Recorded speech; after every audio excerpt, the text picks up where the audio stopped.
Hey, welcome to About That Life podcast. I'm your host, Coach C. Collins.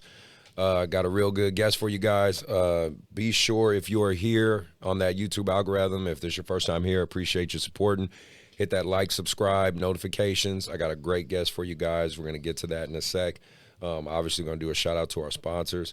But we got a great episode, a lot of good insight. I've been meaning to have this brother here for a long time.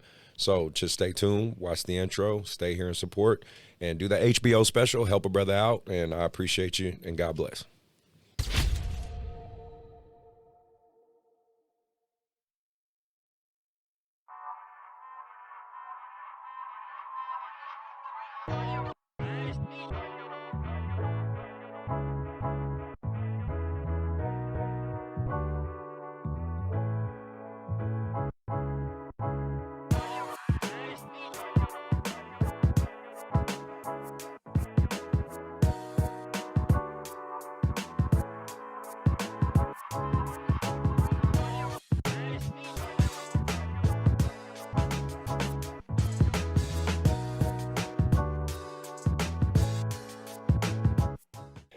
Try to come up with all that catchy stuff. We on HBO. Try to do all the catchy stuff. Turn it up. From the YBA Phoenix Fitness 24/7 basketball facility in Rockland, California, it's About That Life podcast with your host, Coach C. Collins and Coach MJ. It starts. 3, 2, 1, let's go. Hey, it's Coach C. Collins, host of About That Life podcast. Coach MJ is not here, unfortunately, but that's because that man's working as always, and that's all good. Shout out to my brother. He's always doing his thing. If you are listening and you've been supporting, I very much appreciate you. You've been keeping up with the HBO special, helping a brother out, and it's always appreciated. If you watch the intro, if you're hearing this on Spotify or wherever you listen to your podcast, iTunes, whatever, you already see the cover sheet. You already see who I have as a guest, and we're going to get to that in a real quick second. Shout out to my first sponsor, Dr. Dish, best shooting machine on the market. They're the best shooting machine because they're the one that sponsors me. So I appreciate you guys. Let them know if you want a discount. Tell them About That Life podcast sent you. They'll hook you up with a good discount. They got all kind of models, the home model, the Rebel, the All-Star. Whatever works for you and is great for you, go ahead and get that and let them know About That Life sent you. And last but not least, shout out to Hardwood Palace. If you're looking for AAU tournaments, very consistent format, different levels, different skill levels, Hardwood Palace in Rockland, California is a good place to go. Hit up Steve R. Grant and let them know Coach C. Collins sent you or About That Life sent you. They'll hook you up for your first tournament with a discount. And as always, hopefully this show is helping you coaches out, helping you parents out, helping you athletes out to learn the game, live the game, love the game, right? But without further ado, let me get to my guest. Me and this brother have known each other kind of off and on for years now because I first heard about him when he was coaching and training one of my kids that's now about to be playing next year, Matthew Schroeder. And at that time, he had, I believe he had a facility in Atomas, right? And so he ended up working with my nephew and just a lot of good things like that. He's younger than me, so, I'm the old guy. He's the young guy. But he's doing great work for himself. I really am glad he's here. We've been trying to make this podcast happen for probably like a year now, a year and a half. And he's taking the time to come here. It's morning time, which is usually different because we're usually shooting in the evening, so it works out for both of us. But without further ado, I want to introduce Coach Ryan Sypkens. Thank you, Chris, man. I really appreciate you having me here, man. I'm excited because I know, like you said, we've been trying to do this for quite a minute. Yep. And, the schedules haven't really aligned, but I'm really glad we were able to make it work. And I was able to come in and see your space. my little setup right here, man. Setup, I love it. No, I appreciate it, bro. First question off the bat. I always do this for my guests. You could talk to my audience, and as always, his information will be in the description, his Instagram, his business page, all that type of stuff. So I suggest after you listen, or if you're watching from the YouTube side, please go follow this man, see his journey. But break down, your basketball background. Obviously, you don't have to get into every super detail because they can look that up themselves. But your AAU experience, your college experience, all that good stuff. Please let the audience know who you are. Man, so first and foremost, I'm going to say that I love basketball since I can remember. Yeah. Like, I love the game. This is what I dedicate my life to. I'm from Sacramento, played at Franklin High School in Elk Grove, where, despite all the odds, we were able to have a really successful year, especially my senior year, making it all the way to state playoffs. Unfortunately, we lost to McClymonds from your neck of the woods, but it was a real close game. Yeah. Not making excuses, but I was a little injured that game. Mac was really good that year too. They were undefeated the whole season. They were really good. Yep. Had an NBA player, Will Cherry, on the team. That was the team with Will Cherry. And the real tall, athletic kid with the dreads. I don't know. I can't think of his name right now. Man, but he was dunking on. Yeah, he dunked everything. Like, I remember. Yeah. I was long out of high school then, but I remember watching that team play. So yeah, you guys, that was really two really good teams. They were real good, and from there, I ended up being first team all Sacramento. Had a pretty solid high school career, but again, like you said, in high school, I kind of had to do everything for our team. Mm-hmm. I played, the wing, but I also have the all-time assist record at my high school. Nice. So distributor. But once I got to college, I actually earned a full ride scholarship to UC Davis. But before that, shout out UC Davis. Before that, I played my AAU ball in high school for the Bay Area Hoosiers. Okay. And Phil Doherty, who now is the guy that runs Prolific Prep. Oh, that's my connection with Prolific Prep. Right, Phil Doherty was running that program. Okay. And I love Phil, man. Great dude. Makes Does sense. a lot for the kids. Yeah. Even to this day, man. He's he's just a really good dude. Yeah. And so I played for the Hoosiers. And, it's funny, and this is a topic that we might touch on later. Yeah. But, I'm from Sacramento. Yeah. I went to go play for the Bay Area Hoosiers, fully sponsored team. Yeah. They had like 14 or 15 Division I players in my class in that program. They put me on the B team. I was pissed. Yeah. I was pissed. You had to work your way up. But in hindsight, it's the best thing. Right. Because for me, there was all these other guys that had offers from Arizona. They had a guy named Jared Cunningham. I think he went to Arizona State or something. Mm-hmm. They had a couple other guys. Jared ended up playing in the league. Okay. They had a couple guys like that. Yeah. On the B team, it was a way better fit for me. Right. Because I was able, to show what I could do and be kind of the focal point, the leading scorer on the B team. And this is, senior year. It's time to get that scholarship. Yeah, absolutely. So I was really, in hindsight, it definitely was better. Ended up earning a full ride scholarship to UC Davis, where I played, and again, as a freshman, I actually started at point guard. Then I started shooting the ball really well. Yeah. Moved me off the ball. Started, playing kind of off the ball more, and ended up becoming known as a really good three-point shooter. Kind of like you said, yourself, 3 and D. 3 and D, yep. 3 and D. I wish I would have kept playing more of the lead guard, but Right, of course. The coach gave me the green light, so I wasn't complaining at the time. But ended up breaking all of our school's 3-point records. Ended up breaking our conference all-time three-point record for the Big West Conference. Very cool. And, graduated with a great degree from one of the top institutions, UC Davis, and, still have a great network at that school. Mm-hmm. Still connected with the coaching. Yeah, I saw on your social media you took your teams there recently for the games and stuff, yeah? Yeah, we just went. It's funny because, Coach Christian Bain, who we'll talk about him later, but he also is a coach in our program, a head coach and a trainer, and he played at UC San Diego. Yeah. I used to train him, actually, when he was playing. And so we took our entire program to watch Davis play against UC San Diego. That's cool. And those two teams at the time were tied for first. Oh, nice. In the conference. But UC San Diego blew them out. I don't know what happened. But it's good the kids got to see it. Nah, definitely. It was a great experience for them. Nice. They had fun. You know, it's team bonding. Right, of course.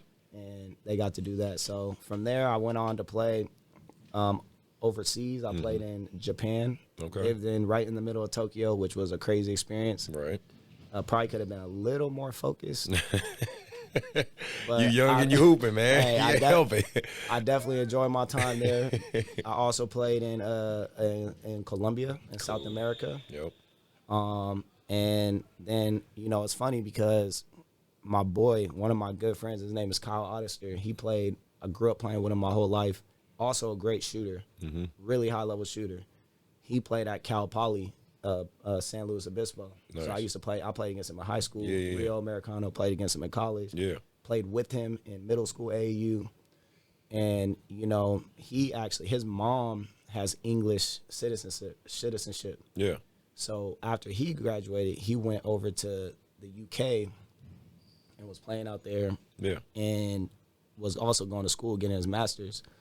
And that year, he was telling his coach, like, yo, we need to bring my boy Ryan over here, man. So then he actually hooked up the next job for me to go over there to England.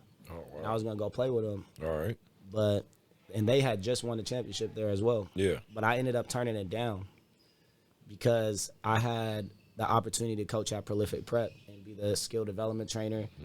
And, you know, it's funny, my wife at the time, she wasn't my wife yet. Right. But she was telling me, like, man, in the summertime right now, you kind of 1 foot in the training and coaching, 1 foot in the hooping, and I see you working hard, but you're not going to really win at either one unless you gotta go pick one, yeah, 10 all toes in. Yeah. down right now. Yeah. But it was a hard balance because I was like, okay, well, I want to hoop, but you already know how the overseas grind is. It is a grind. And unless you get to that top level, a lot of times there's no guaranteed contracts. It's year to year. You get hurt, you on the next plane home. Yeah. Plus, You know, and you know, as hoopers, it's sometimes hard to put the ball down. You know what I mean? Like It it is. is hard to make that transition. It was really hard for me, and honestly, I was actually really upset with my wife or not my wife, but Yeah, I know. Yeah. I was really upset with her at the time because I was like, "How you gonna tell me to quit doing what I love?" Right. But she ended up being like, "Look, I'm not telling you to quit doing what you love, but I'm telling you that I believe in you, and whatever you choose to do, I know you're gonna win." Right. But I just think that you can't be divided in your focus right now. Yeah. And she helped me come to that decision of, okay, this is something that I could do forever. It's not something that, you know, if I get injured, I'm done. Yeah. True. I could build something now. Imagine if I kept playing until I'm 35, 36, Right. and then I come back home and now I'm starting from square No, one. yeah, you don't as have opposed to anything. being 27, 28. Yeah. And then by the time I'm 35, I'm going to be extremely established. I'm going to have, you know, be able to build some wealth for my family, be able to build a foundation and everything like that, and set myself up for the long term. Yep. And that's kind of like the decision that I came to, which was really, believe me, even now, I'm like, man, I wish I could just go hoop for one more day. And Chris, you know I still got a little bit. Yeah, you came do. to the gym. True. Very true. So very true. I stay in shape now, you know, and I got some of these pros and stuff that I train. And, you know, I'm a very competitive. Yeah. No Very doubt. competitive, sometimes to a fault. We So- all it's bro, it's in all of us. We can't help it. So for me, you know, when I maybe we go ones or we have Right, runs right. or something. Yeah. If one of these dudes like kind of bust my ass one day, you best believe I'm gonna start working out crazy. I'm gonna start working out crazy. I'm like, all right, in 2 weeks, For real. I'm coming for you, You right? can't help it, man. But yeah, I try to stay in pretty good shape, and you know, I work out every day. I still have fun with it, Yeah. and man, I'm probably like 3 months away from actually being able to actually hoop. Probably. Yeah. But this I'm not doing lifestyle, you know, what we do, it keeps us active, so that's good. You know No what I doubt. mean? Because like I said, I count my blessings that I can still walk and run and move at all. Because like I said, when I tore my Achilles, I thought, shit, bro, I thought I could never even run again, let alone still get out there and play ball. So No doubt. trust me, bro, this job, this career path we've chosen does keep us active. So I'm grateful for that. It's funny. It's funny you say that because you know when I being active is great, and being able to do it and still be able to make money and be able to be in shape, be able to take care of yourself. Because when I first stopped playing for about a year and a half, I was like, man, this is the first time in my life I don't got to work out every day. Right. I'm chilling. I was chilling, like, and then I started seeing like, dang. Right, yeah. I gotta put on a couple pounds real quick. And then now it's like to the point where like being an active, in shape, healthy person is like top priority. You learn to appreciate it. Man, when you work out every day, you feel better every day. Your energy levels are higher. You feel better about yourself. You know, it brings discipline. Just when you're disciplined in general, it just your mindset, your energy, your vibration is just higher in translates in every single part of your life. Absolutely. Even as a husband, with your family, like you just live at a higher level. Mm-hmm. So I think that you know, just that basis, like every single morning I wake up and I work out. First thing I do, whether some days I keep it light. I run 3 miles, I'm done. That's it. Some days I go harder. Yes. You know, but it's just about the consistency of it. Mm-hmm. And that's the hardest part. It's always the hardest part. That's the key word, consistency. So then from you made the decision to go into the training / coaching aspect of Prolific, and then from there, is that kind of where you started establishing yourself, your brand, you know, your business and things like that? So I actually, man, when I first started, it was summertime and I just made a Facebook post. And I was like, hey, okay, I'm starting to do training. If anyone's interested in training with me. All the kids are going to be like, Facebook, you old motherfuckers. Yeah, hey, for real. It was literally on the Facebook wall. Like before. Right. Nah, because like I remember when IG first came out, it was only on iPhones. And I didn't have an iPhone. Yeah, I didn't have that. So people were making fun of me like, you can't even get on here. I remember when I got my first iPhone, I only wanted it to get IG.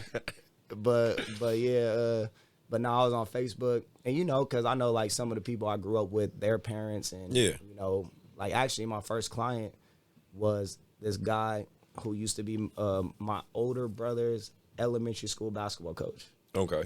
Mr. Paris, I still talk to him. That's my guy.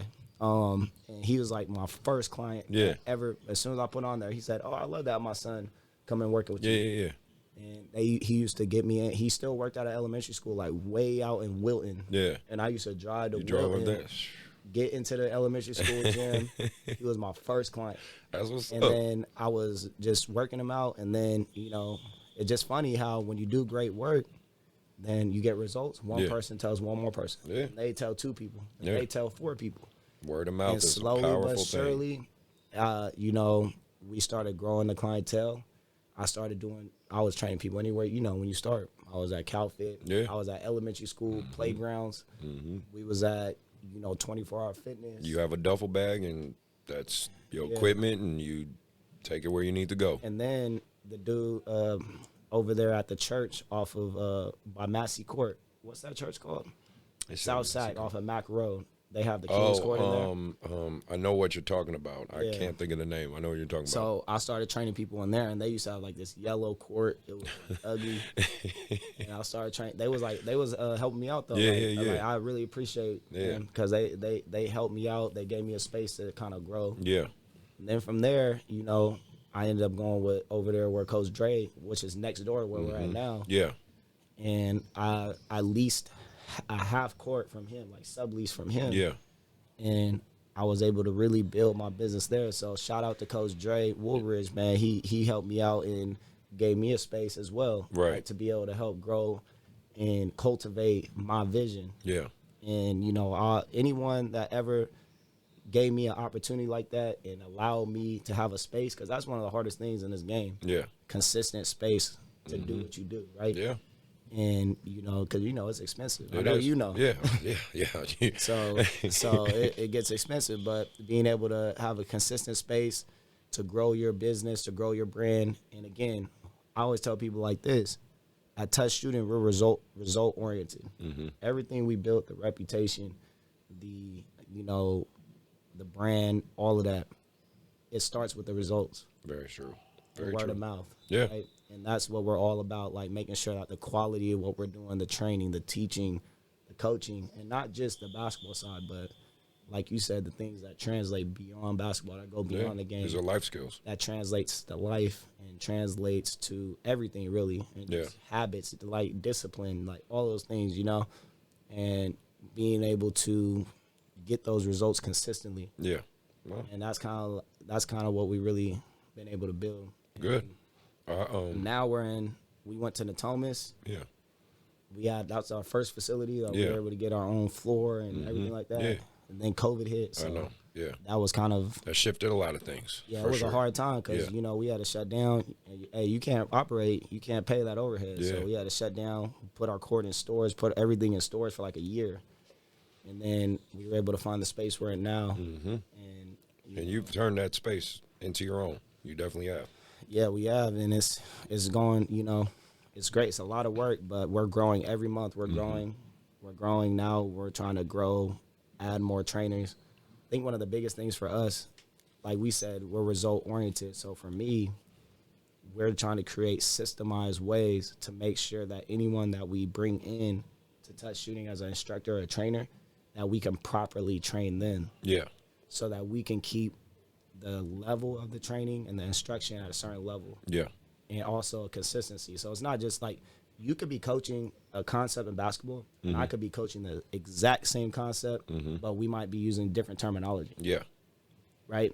So in our gym, I want everything to be consistent. So if Coach Christian's training a kid or coaching a kid, and then the next practice or training, he's coming and training with me, that kid don't get confused. Yeah. He's hearing the same. Terminology. It's being all echoed throughout Exactly. the gym. Yeah. It's makes sense. repetition Yeah. too. It's repetition of mental repetition. Like, Yeah. oh, we're using the same verbiage, so now you know we're talking about the same thing. Now, like especially as a coach, you know Right. you gotta have Yeah. verbal cues. Like in a game, it's like I say the same word when I expect something from something. We have Yeah. a verbal cue for everything. So all I gotta do is say that word. Boom, they know what I'm talking Yeah. about. And it's Exactly. it's repetition, right? So we're trying Yeah. to create. You know, we have a curriculum and all of that where the verbiage, the concepts, everything is consistent. And every coach that comes in at touch has to kind of learn that so we can keep it consistent. But at the same time, it's all concept based. So it gives the coaches still the opportunity to have creativity Yeah. and bring what they bring to the table. Like, you know what I mean? But at the same time, it's like there's certain concepts and a philosophy that is a non-negotiable. Yeah. And the good part is, I would say, you know, because obviously I've met your coaches and staff, like shout out to Amir and Christian. You know, I follow them. They follow me on IG, and they've always been very respectful and cool when I talk to them. I really like Amir. I think he's a Absolutely. good young dude, got Amir, a lot of potential. was my high school teammate. Yeah. I saw that. I saw that when you guys got Yeah. shout out for his birthday. Like, no, I think he's got a lot of good potential. Christian as well, you know. And this is just from my experience of coaching against him and talking to him and stuff like that. And no, you've surrounded yourself with a good supporting staff, and I think that's a hard part in our business because, and this is just, you know, for those who are listening, this kind of circles back to a direct question I was going to ask him anyway. So just know we're following script. But no, it was, you know, in our business, and what I mean by that is Ryan is a black business owner who functions in the business of basketball, same as myself. I'm a black business owner in Rockland who functions in the business of basketball. And there's a cultural side of it and there's a business side of it. And trying to find the balance between both is not always easy, right? And, you know, we'll speak on that a little more in depth later. But what I was saying is trying to find people that you can trust, I feel, is the hardest thing in this business, because you just never know. People come in with ulterior motives. There's plenty of people who come in with IBA with the intention of either self-sabotaging, poaching kids, whatever, things like that. And we just, you know, me and Ken and all of us, we just know it's part of the game. It's just like you take a risk on someone, hoping that they're being honest with you and can see the value in what you do here, but you ultimately don't know everybody's intentions, right? So Absolutely. I think the foundation of business is trust, and that's always I hate to say in this game that we play, in this business that we play, you just don't know who you can trust sometimes until they show you who you are. So, you know, that's just my take on it overall. Nah, man, and you hit the head on the nail. Yeah. Or you hit the nail on the Yeah, head. yeah. Right. I mean, and that's part of the reason why with Touch, we've been very patient in terms of hiring people and adding trainers and trying to be very careful. Yeah. And luckily, we have some great guys like Coach Barry, Yep. who now has Shout out been to Barry, able to build himself up and become a very notable trainer in the area. Yep. And now he has decided to take the step and move on and try to do his own thing, which is great. Right. Like, that's really what we want. Yeah. We want guys to be able to come in and use our platform, but at the same time, great business is mutually beneficial. Yeah. It has to be mutually beneficial. It's enough for everybody out here. So we have a great, system of like, hey, for us, like when you come in, you get a really good commission split, right? 70%. Yeah. If I'm just gonna be Yeah. open, Yeah. 70%, That's 70, very good 30. commission Very split. good commission split. On top of the fact that we are going to give you a platform to help you build your brand. We're going to give you resources to help you build your brand under the umbrella of Touch. Yeah. And on at the same time, we're also going to give you a lot of clients because right now, if I'm being honest, like there's only so many hours in the day. Like I personally have a wait list of over 40 kids that I can't even fit in my schedule, Right. Because I only have so many hours. Yeah. And I've decided to cap my hours too because it's like, I can't be on the court 10 hours every day. Yeah. It's just unsustainable. Yeah. So now it's like you getting 70%. We're giving you clients. We're helping you build, which is what I want to do because I want to help people be able to establish themselves if they really want to do this. Yeah. That's kind of like one of my dreams, being able to help other people establish themselves and, build a brand and become a high-level trainer and coach because, like, I wish I had somebody that helped me do it like that, which I did 100%. to a certain extent, Yeah. but not the same way, right? Yeah. We like I say for guys like us, people open doors, but we created our own lane. Exactly. You know what I mean? Exactly. That's why I look at it. And the for me, the trade-off is like, hey, man, it's mutually beneficial. We're going to give you this platform. We're going to help you. But when it comes time for, hey, I need you to coach this team, or, hey, man, I need you to run these classes that are more like a clinic-style class, Yeah. and for this class you get paid hourly. Yeah. I need you to give me your full effort and really put it in. Yeah. And that's like the trade-off because now you're helping Touch Shooting grow, and we're helping you grow. Simultaneously while It's you're a growing. mutual beneficial. Exactly. And we've had, there has been some issues in the past where guys that were just wanted to benefit from everything. But then when it came to their part to help grow the business, they were like, oh, not showing up or whatever the case Yeah. may be, Yeah. not giving And the you're getting effort. that's just part of business. That's You're just gonna run part of into it. that. Yeah. But that's kind of like where I'm trying to find people that understand, hey, the mutual benefit between us, and if we both help each other win, then everybody eats, everybody wins. Exactly. But it can't. But when you go into anything, I think the important thing is to go in seeing, hey, how can I add value? Like, what can I do to add value to this? Because if I add value to this, everything grows. Right. As opposed to, like you said, a lot of people go into situation. I'm sure you dealt with this. What can I extract? Yeah, of course. I'm gonna go, this business or this company or this brand or this person has built up and done a lot of things and they have all these resources. Okay, well, I'm gonna go be part of this to see what I can extract from Yeah. it. Always. Which is, in my opinion, the wrong mindset, but it's very common. Yeah. And as opposed to, man, how can I add value? Which in the long, and really, when you add value, the long-term benefits for you is even that much higher. Yeah. Because even myself, like with Prolific Prep as an example, I didn't go to Prolific Prep like, oh, they got these top players. What player can I take and make my Or player? what can I what player can I attach myself to? Exactly. And It wasn't that. It was like, no, I'm just gonna wake up at 4:30 a.m. every day, drive to Napa, train dudes crazy. before school, Yeah. and whoever wants to be there is gonna be there, and we gonna grind. We gonna get better, and we're gonna help this team be better. I'm gonna be part of this team. I'm gonna help this program grow. In which it was needed. Like, you're at a top prep school with NBA prospects. They need someone there that's going to help develop the players. Yeah. Or else the players ain't going to want to be there, right? Right. So for me, it's like, well, okay, what can I do to add value to this program? I'm going to go above and beyond. And that's why even to this day, Jeremy Rosati and Phil Doherty, anything I need, they will do. Nice. Because they see the way that I work, my work ethic, and that, hey, man, if they need something, I'll do. If they call me up right now, it's like, hey, I need you to come to Prolific and do this. I'm there. I don't necessarily work there anymore. Yeah. But like, you all the time. built we have that relationship. We have the relationship because, and it was 1,000% mutually beneficial. Mm-hmm. And now they help me out with things if I need it. If they need me for something, I'll help them out. Like Phil Doherty will hit me up sometimes like, hey, man, I got this player that's going to be in SAC, and I haven't seen him play for a while. Can you just work him out and evaluate this player for me so I know, like, where I could try to help him? Yeah. So I'll do that. Yeah. Just like little things. Yeah.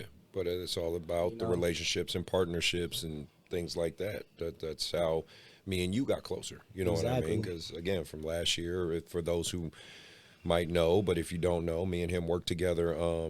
I was able to get an Adidas contract last year and establish the contract for the long run, and he was a big part of helping me with that.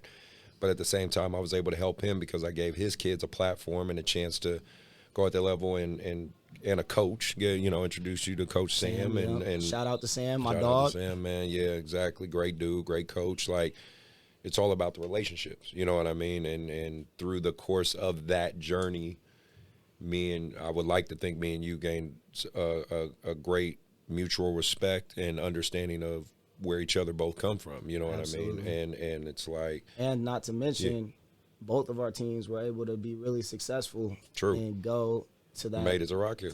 Rock Hill, South Carolina with the real 3SSB. Yeah, and see what that shit was like. And see, like... Which gave our kids a great opportunity because a lot of our kids wouldn't have had that opportunity. Exactly. Right? So it was really good. We had to advocate for the freshmen. we had to advocate. But mind you, we should have been in it. They were, we ain't going to get into it.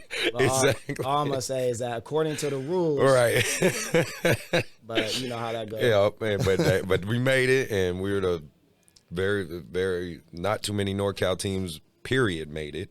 And we were lucky enough to be one of the ones that won and fought tooth and claw to get there. So that's just so people understand, like, me and Ryan's background. And that circles back to basically my overall question. You see the landscape of training, you see the landscape of AAU basketball, you see the landscape of basketball today. What's your overall perspective? Pros, cons, whatever you want to speak on. Obviously, I know you're going to touch on as best you can. I know you don't want to step on no one's toes, but on this podcast, I really try to get, I want people to see the human side of you, because a lot of people, just like me, I think they see the coach, the guy screaming in the stands. Like, I think I'm pretty much fucking known for that, for yelling cursing at and the screaming. refs. Yeah, yelling at refs, That's right? me. And like, that's like, a lot of people just know you from the social media platform, this guy's training this, D1 guy, this NBA guy, they see the open runs. And quite honestly, I think a lot of motherfuckers are envious of you, just being straight up. Guys like myself, Marcus Kirkland.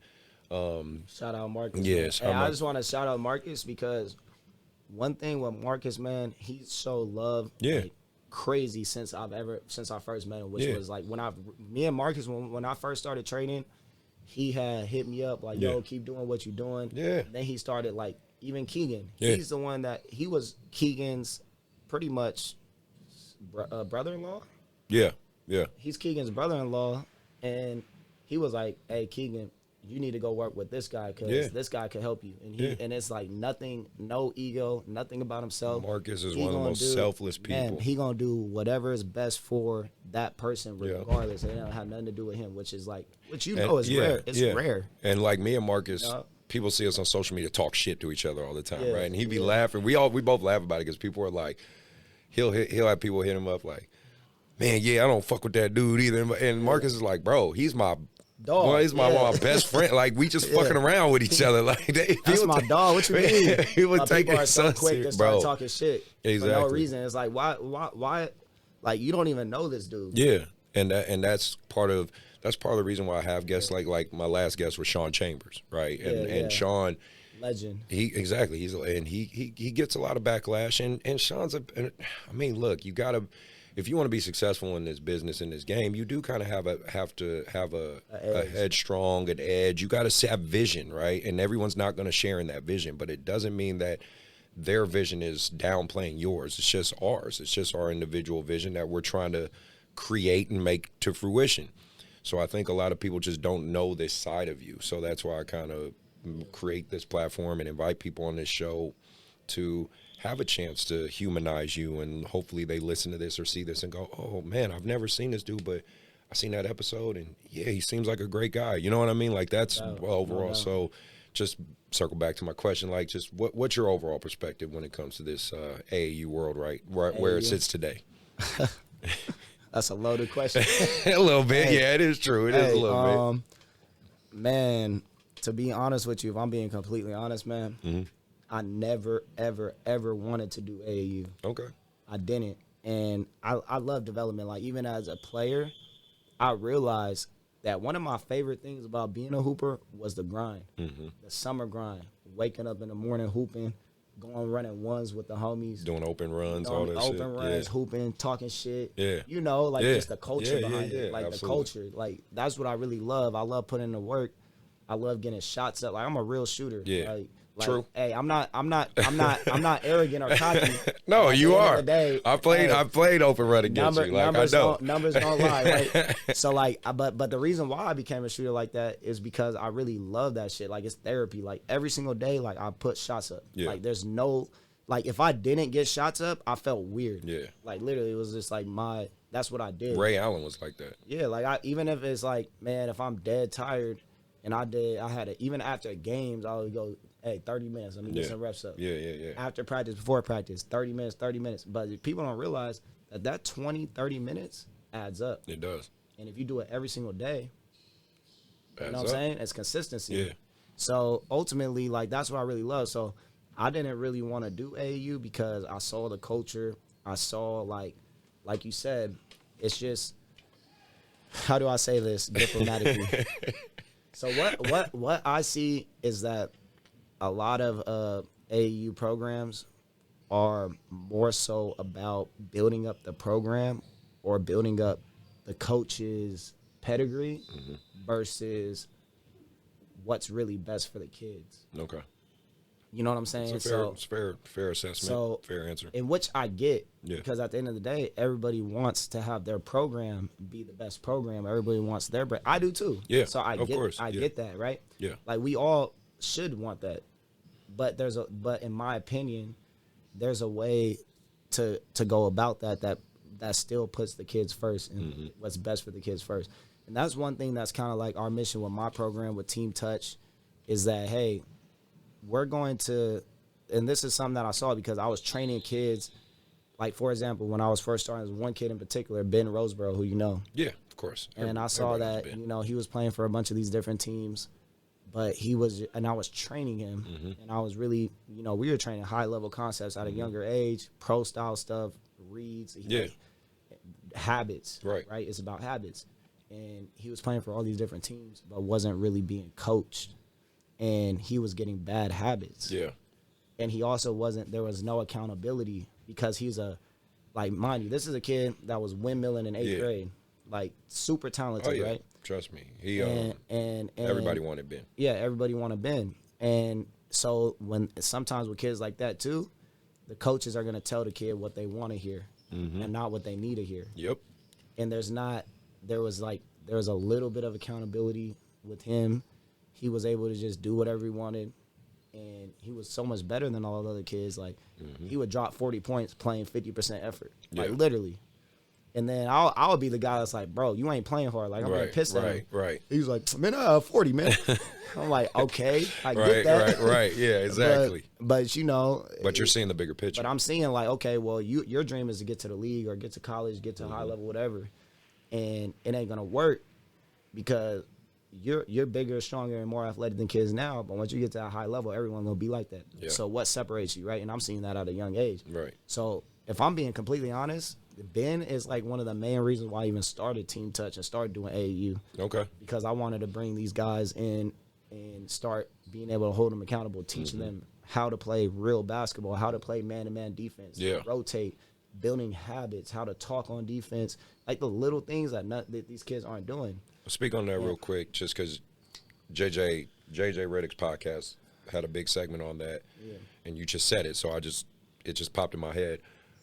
You know, and you probably noticed too because you played overseas or whatever, but you know, in like European countries and stuff, you can't play zone. Yeah. From age, because I think they start at 7, like 6, 7, until you're like 14 years old, 13 years old, depending on the country. But most of those, in the UK and stuff, you can't run zone. If you run zone, I think one time as a tech, 2 or 3 times you like get disqualified or your team can get disqualified. They're serious about that shit. Yeah, like they're serious about it. Like, you know what I mean? So yeah, I was curious of your thoughts on it. Do you like? I know just on like a sidebar, but yeah, no, I'm a big proponent of that.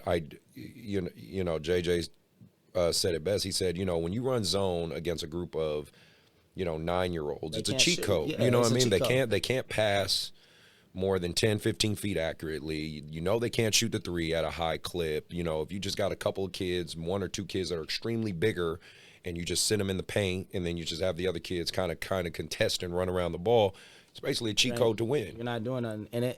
And for me, like some people think like I'm against zone or I'm against pressing. It's not that I'm against it at all, because all of this stuff is important and it's part of basketball. Yes. But I just believe, and it's the same philosophy that I have with training. Yeah. You have to teach people step by step. Yeah. So like I agree. I don't think that young players should really play zone, but I think that it should be a progression. Yes. Man-to-man principles and habits are the foundation of every defense you're going to run. So if you're teaching a zone before you teach these kids a real man-to-man defense, you're skipping steps. Exactly. Because a real zone, a real zone is a matchup. It's just a matchup. It's really essentially man-to-man in the area, especially like a 2-3 matchup.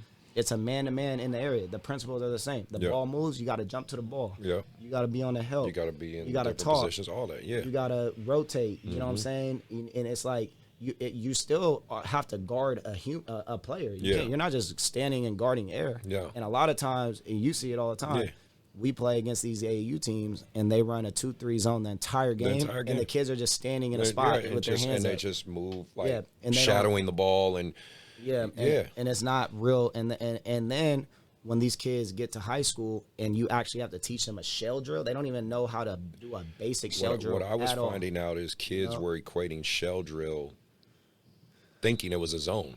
Yeah. Because they run zone so much, their brains equate that shell drill they're learning is zone. And you have to really keep reminding them, no, this is man to man. This is a construct simulation of man-to-man movement. That's what shell drill is. It's just we're trying to teach you like the habits. Yeah, you know what I mean. But what I was finding out was kids were carrying that over in zone principles in their head and doing that in the game, and not understanding they have to move parallel to their man. They have to see where the ball is and their man is. Ball you man. Like they just couldn't carry it over, and that's where. For me, I started breaking my algorithm in terms of how I teach man-to-man and piece by piece by piece by piece by piece. Because once you learn that, then you got to learn the rotation. Yeah. How to X out on the weak side, how to close out. Like, I believe no middle. Yeah, me too. That's pretty much every high college and pro. There's no middle. If you let good players get to the middle, that's exactly so you got to understand how to close out, how to slide, all these little habits, right? And that's what we're about, is building habits. And this is the thing. When you're teaching young kids to do this, a lot of them can't do it yet. They don't know how to guard. No. So what a lot of coaches will do is like, okay, we're playing man-to-man defense the whole game, and my players can't play man yet, and they getting cooked. Yeah. It ain't working. Let's go to a zone. Yeah. It ain't working. We're going to go to a press. But then you're pretty much hiding their deficiency. Right. And this is a hard thing, because now – you might lose some games. You are going to lose. You're going to lose. No, you're going to lose games before you win. Through that process, 100%. Your team is going to look bad. Yeah. And now the parents that don't really, or maybe never really hoop like that, or maybe they don't really see what we're seeing. Yeah. they're like panicking, like, oh my God, when my son plays for this other team, he scores 20 points. But it's like, okay, your other team is running a zone press the whole game, and they're getting steals and layups, and they got 7 or 8 layups, and that's 16 of their points right there. Exactly. But now when you play real basketball, their kid don't know how to play. Right. And it's the same way that we teach offense. We're teaching all pro style action. So the kids are we're putting them in a decision making position every single time. Right. And in the beginning, I'm telling this kid to run a ball screen. He don't know how to make the pocket pass or the hook pass. No. He don't know how to make the right decision. Nope. So guess what? They turning it over. They shooting bad shots. Yeah. And to a parent that don't really understand what we're trying to do, this ain't the right fit. My son don't look good right now. But it's like, okay, if you were here for your son to just look great and they were just going to be successful the whole time, how are they going to grow? They're not going to get better. How are they going to get better? So, and I tell people this before they come to our program: your kid is going to struggle. Yeah, it's a design that way. They're going to lose. They're going to lose before they learn how to win. Exactly, and they're gonna look bad. It's probably going to take, because we practice 1 time a week. Yeah, to teach this type of stuff, it's going to take a while. It takes a while. Yeah, for real. Like, because we could just draw up a set play every time, and it would work way more often now. Yeah, but it takes away the decision making process for that kid. Yeah. And now that kid, so now you know this better than ever. If you're a guard and you want to play college basketball or pro, you have to be very efficient in a ball screen situation. Yeah, 100%. You have to understand how to run DHOs and be very efficient. Yeah. You have to understand all these different actions, split actions, how to move without the ball, how to cut, how to read screens. Absolutely. You know, you have to understand how to run a double stagger screen, like all these different actions. So like when we teach offense, you're going to see all of these actions at some point in our offense. So now the idea is that, hey, you've done this for so long, it don't matter where you play. Yeah. Because if you go to any college, you're going to see ball screens, DHOs, stagger screens, split action, whatever the case may be. Zoom actions, all Zooms. of them. Yep. You're going to see that. So now your kid has at least seen and done that enough times to where it's not a foreign language and they're kind of like more well-versed in understanding. And then just the basic spacing principles, like teaching kids like, hey, baseline drive, if you on the other side, you got to be in the corner. Yeah. Like kids don't even know that. Like they just stand around and they don't even know how to make themselves available. Or bigs, like they don't know how to move, like how to play the ducker spots. Move opposite of the ball. Exactly. And just, they don't relocate, get themselves open. Exactly. 100%. And it's like I tell kids all the time, you ever play with that one big man that every time you drive, he's just in the way? He just stands there. He's like looking at you, come at him, and he just you're like, he don't move know the hell out the way. No, I know exactly what you're talking about. So it's like you want to teach kids that at a younger age. And it's hard because like it's read and react offense, and these kids don't know yet, and it takes time. Yeah, because they don't process as quick, and and again, it takes reps and reps and reps and reps. It takes time, and even me, like I like with coaching, I get it. I'm like I said before, I'm so competitive. I want to win. Of course, I want to win. We're hoopers. exactly. But at the same time, it's like the really, really, really mature youth coaches, in my opinion. You have to be able to take your ego out of it. Yeah. And be like, okay, win or lose, right now this isn't about winning or losing. At this age, at least. This is about development. Yeah. So we're not going to handcuff the kid. We're going to keep going at it and playing a certain style of play, regardless if we're going to lose games now, because this is what's going to, in the long term, is going to help these kids. And know that you're going to take some L's along the way and just – adapt and figure it out. So I think the hardest part is getting the buy-in from the families, the kids, and the players, because nobody wants to see their kids struggle. It's so hard, and I get it. I don't have kids yet. Right. So, and I know you have kids. Yeah, I got a daughter and 2 sons. So I know. So I can imagine that watching your kids struggle, or your kid might have. See me, I'm an asshole. I laugh. Yeah, when I see my son struggling, you know what it takes. You also know what it takes to get to that high level. So but I'm watching my son airball laughs. I'm like, you suck, dude. And I'm just laughing. But no, I get you're right. Like I just learned to laugh. But it's so hard. Like I have people that call me sometimes. But now that our program, we've been, and mind you, Team Touch has only been around for 3 years. Yeah. And one of those years was COVID. Yeah. So we're very new, and I feel like in a short amount of time, we've been able to establish not only obviously the training side, but even the AAU side is being, people around here know what Team Touch is. Yeah, of course. They're really well respected. So now I think at this point, because of the results, and we've had a lot of kids that have come through Team Touch, even kids that literally there's a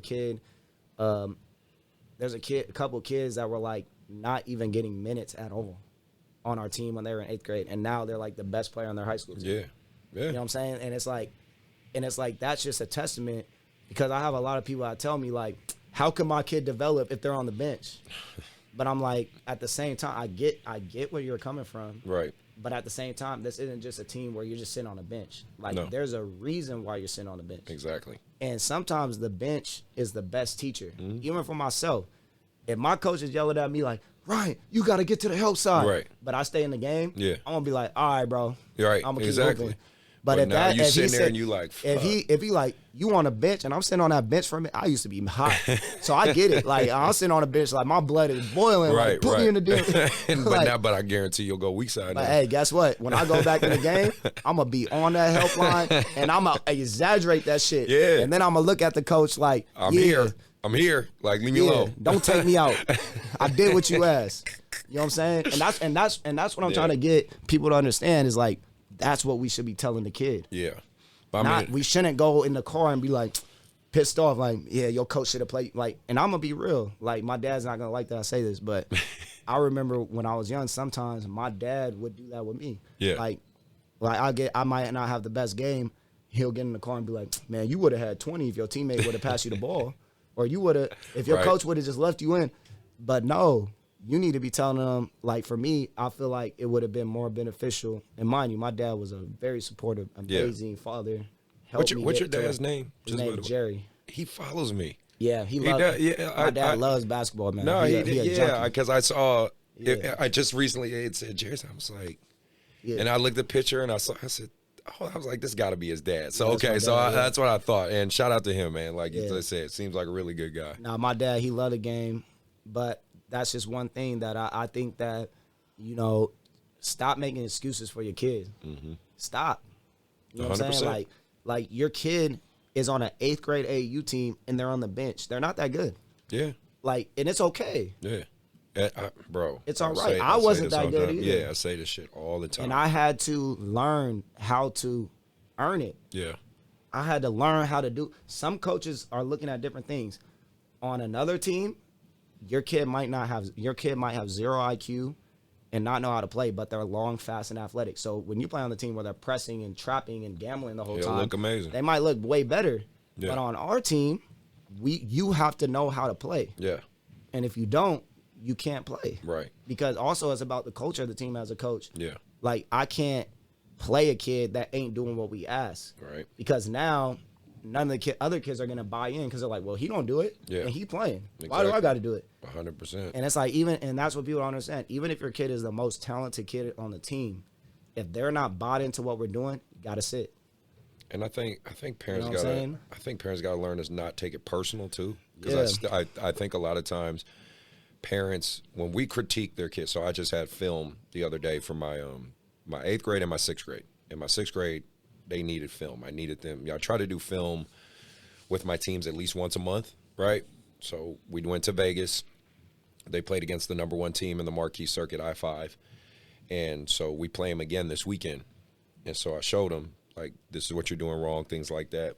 And you could see the kids that were extremely receptive and, like, were enjoying this. You could tell, like, this was new to them to have film broken down to them. But the thing was, when you sit down with a coach, especially I could say at least from someone like me with my basketball mind and the way I see the game, and I see so many details, I think that's what helped me as a player. It's weird because my coaches always used to tell me I would make a good coach, and I used to take that as an insult. I'm like, what the fuck you saying? Like, I can't hoop? Like, I used to take that shit as an insult. But my college coaches, all that, they were like, no, you see plays in the games. Because I used to get a lot of steals from shooting the lanes. I think it was 2008, 2009.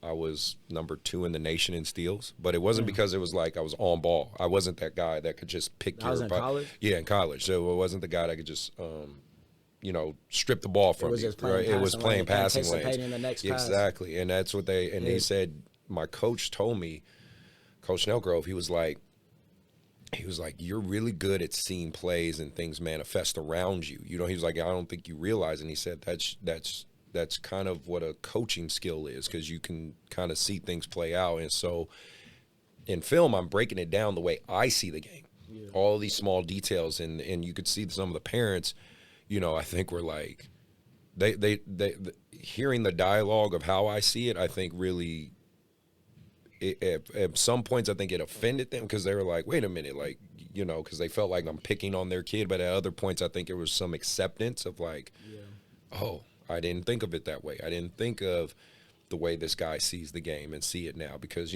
sometimes they think I'm just this angry guy on the side who's, my kid took a shot and you subbed him out because he missed the shot.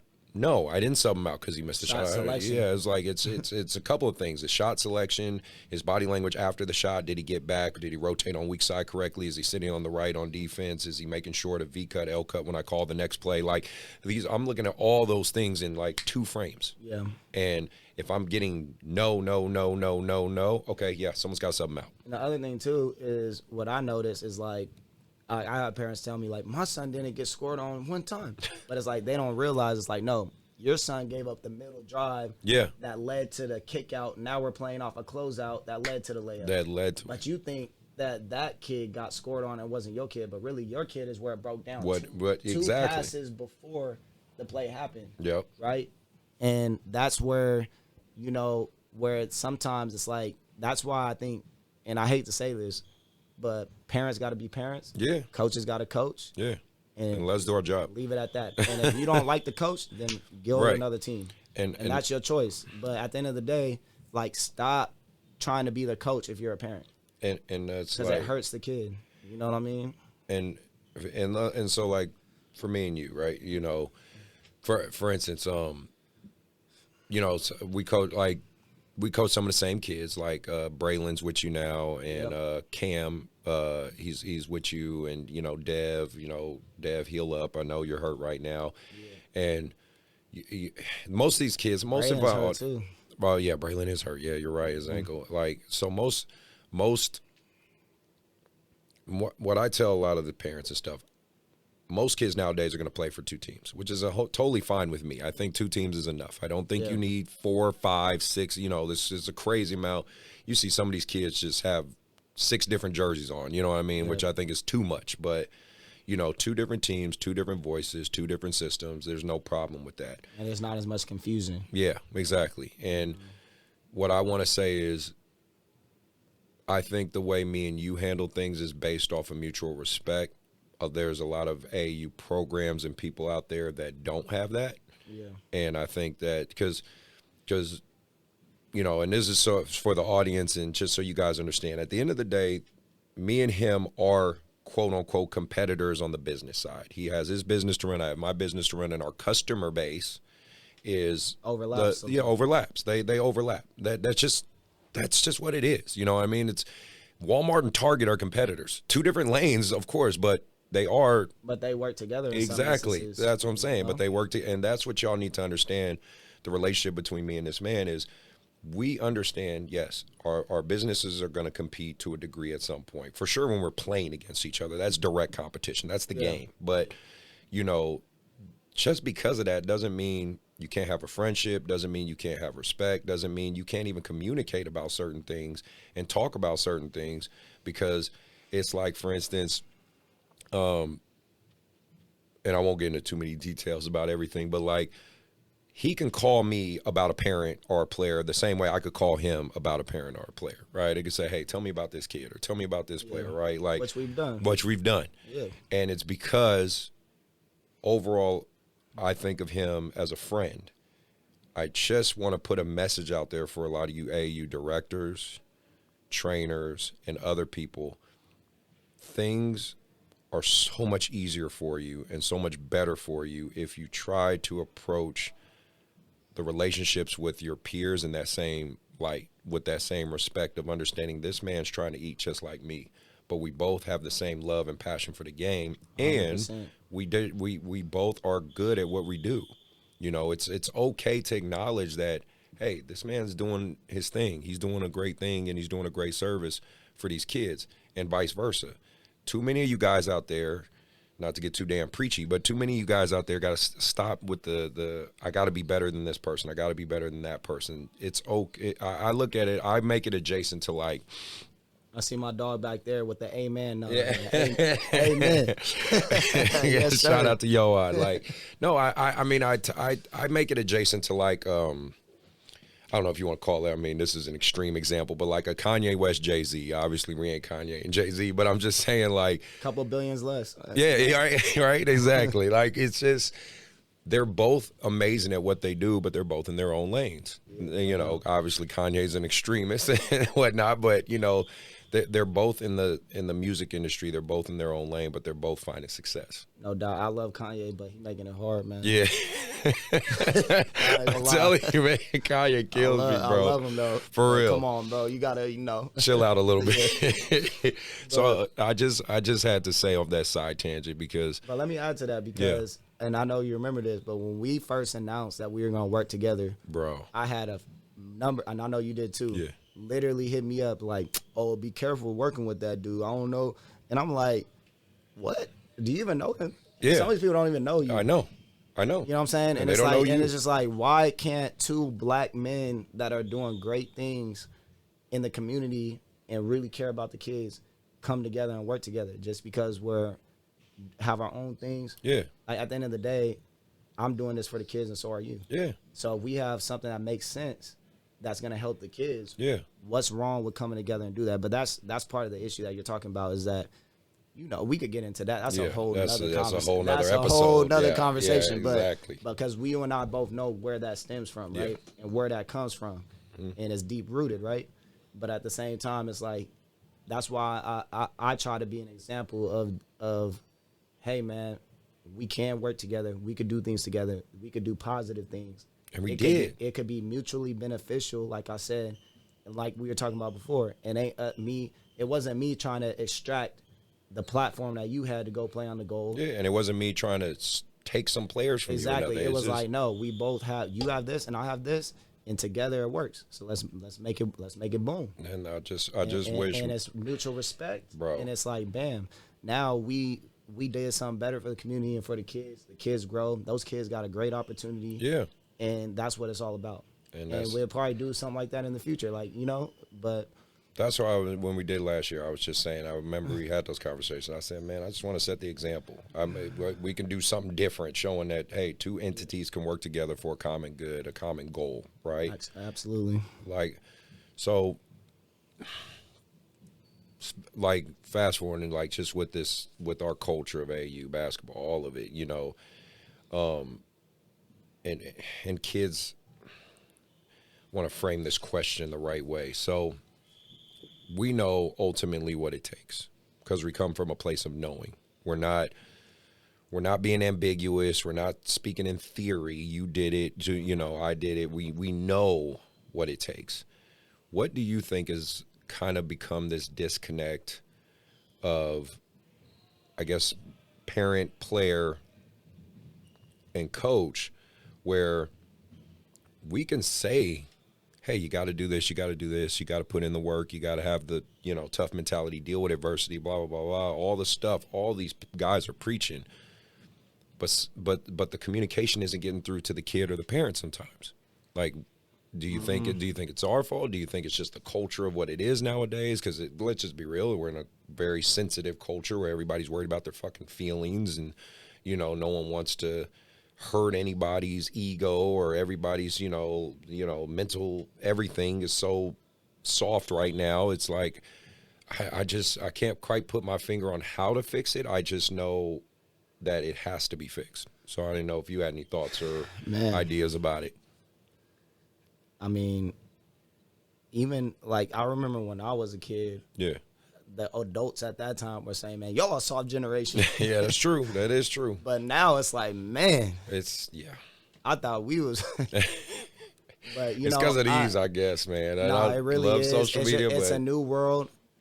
I think that social media. I mean, right now, just in general, not just sports, just generally speaking, mental health is like ridiculously become such a huge problem, and it's not being talked about as much. It's being glossed over. And I don't know this because I don't know if there's scientific studies, but just from my experience, I believe that the social media and everything has a big thing to do with that, because everybody is comparing. Everything's about comparing yourself to somebody else. Yes. And a lot of times what you're comparing yourself to ain't even real. Right. So now you're trying to live up to a standard that's fake. Yeah. And it's even just like the IG girls, like every girl wants to have ass now, but it's like 99% of these, BBLs and filters. It's fake. It's fake. You're right. And it's like I ain't knocking it. Right, It's like right. do what you do, you can Right. get your money, cool. But it's just still like now you have girls that are out here depressed and because they looking on Instagram all day. Oh, that girl got a fatter ass. Yeah, that girl's got this many followers. Or this girl, and they all just about comparing themselves instead of focusing on themselves and their own and being present in their own world, in their own life, and trying to be the best that they can be. Yeah. And for some of these women, the BBL don't match your body. No, I don't. I'm just being real. I see all these YouTube Hey, look. videos and these Hey, look. TikToks, bro. It's Hey, look, them insane. thighs be real skinny. It's like, hey, you would be I'll just be real. You would be way finer if you just had a natural booty But I that know- match your body. I- Let's go do some squats or something, you baby. It's Good. all this weird perception, bro. No. It's all about, like, we're trying to get the acceptance of others that we don't even really know. Exactly. You know And what it's I mean? the same thing in basketball. Now you see this kid got an offer. This kid is ranked. And come on, bro. Like 8th grade, 7th And we grade, know, 6th and grade I keep rankings. trying to tell him, and shout out to Coach Barnes because he's one of the few He keep D1 it real. coaches He that's keep it so real. fucking honest out there. Yeah. But it's like, try to tell these kids, you can't get an official offer in 8th grade. I know No. that's what they're pointing out there. It's a game. Like the college coaches have to finesse a little bit too because they're trying to build a relationship and potentially see what this kid becomes. But I try to tell the parents, don't believe everything you see. And that's the thing. The number one advice I could give to every kid and every parent is tunnel vision, man.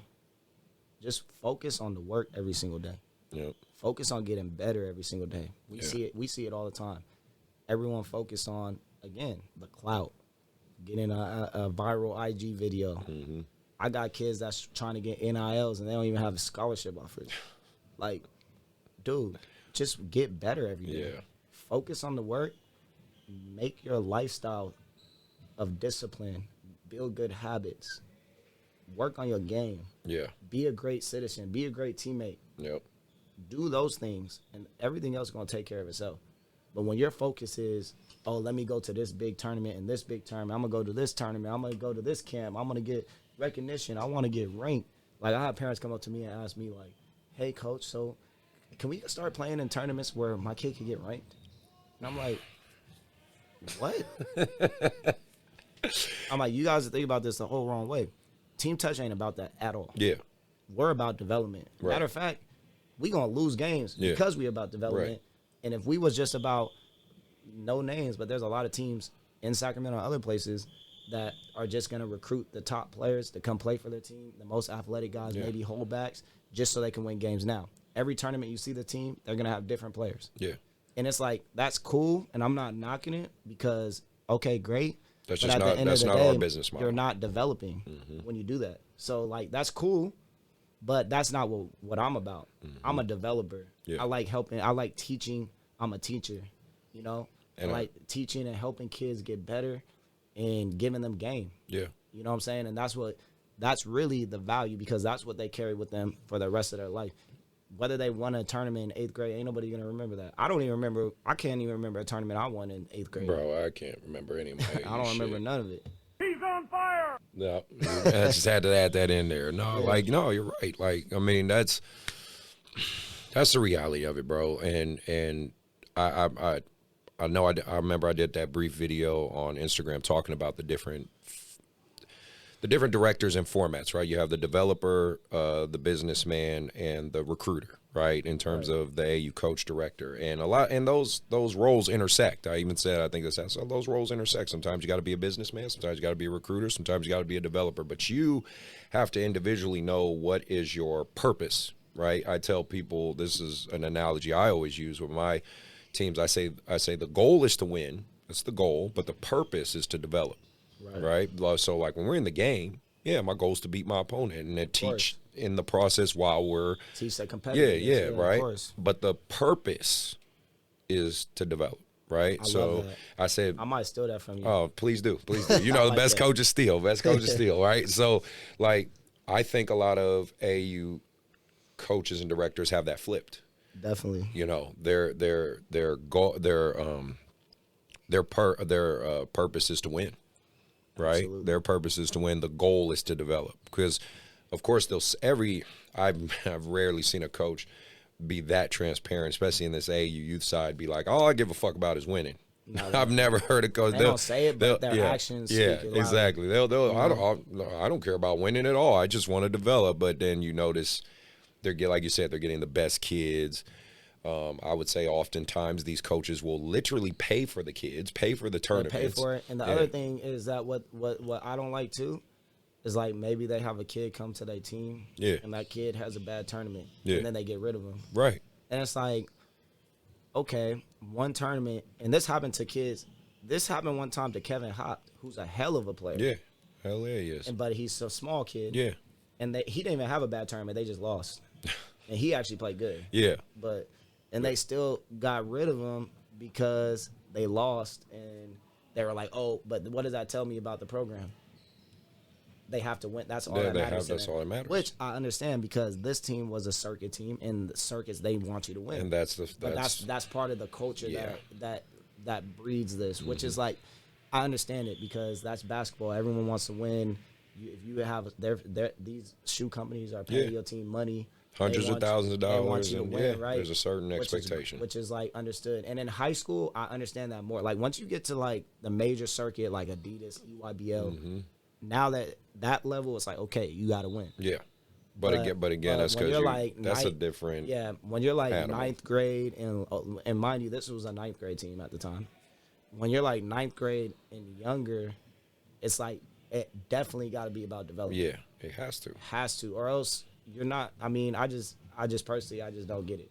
Because I'm just a guy that loves the kids. Like I'm trying to help the kids, right? Yeah. So.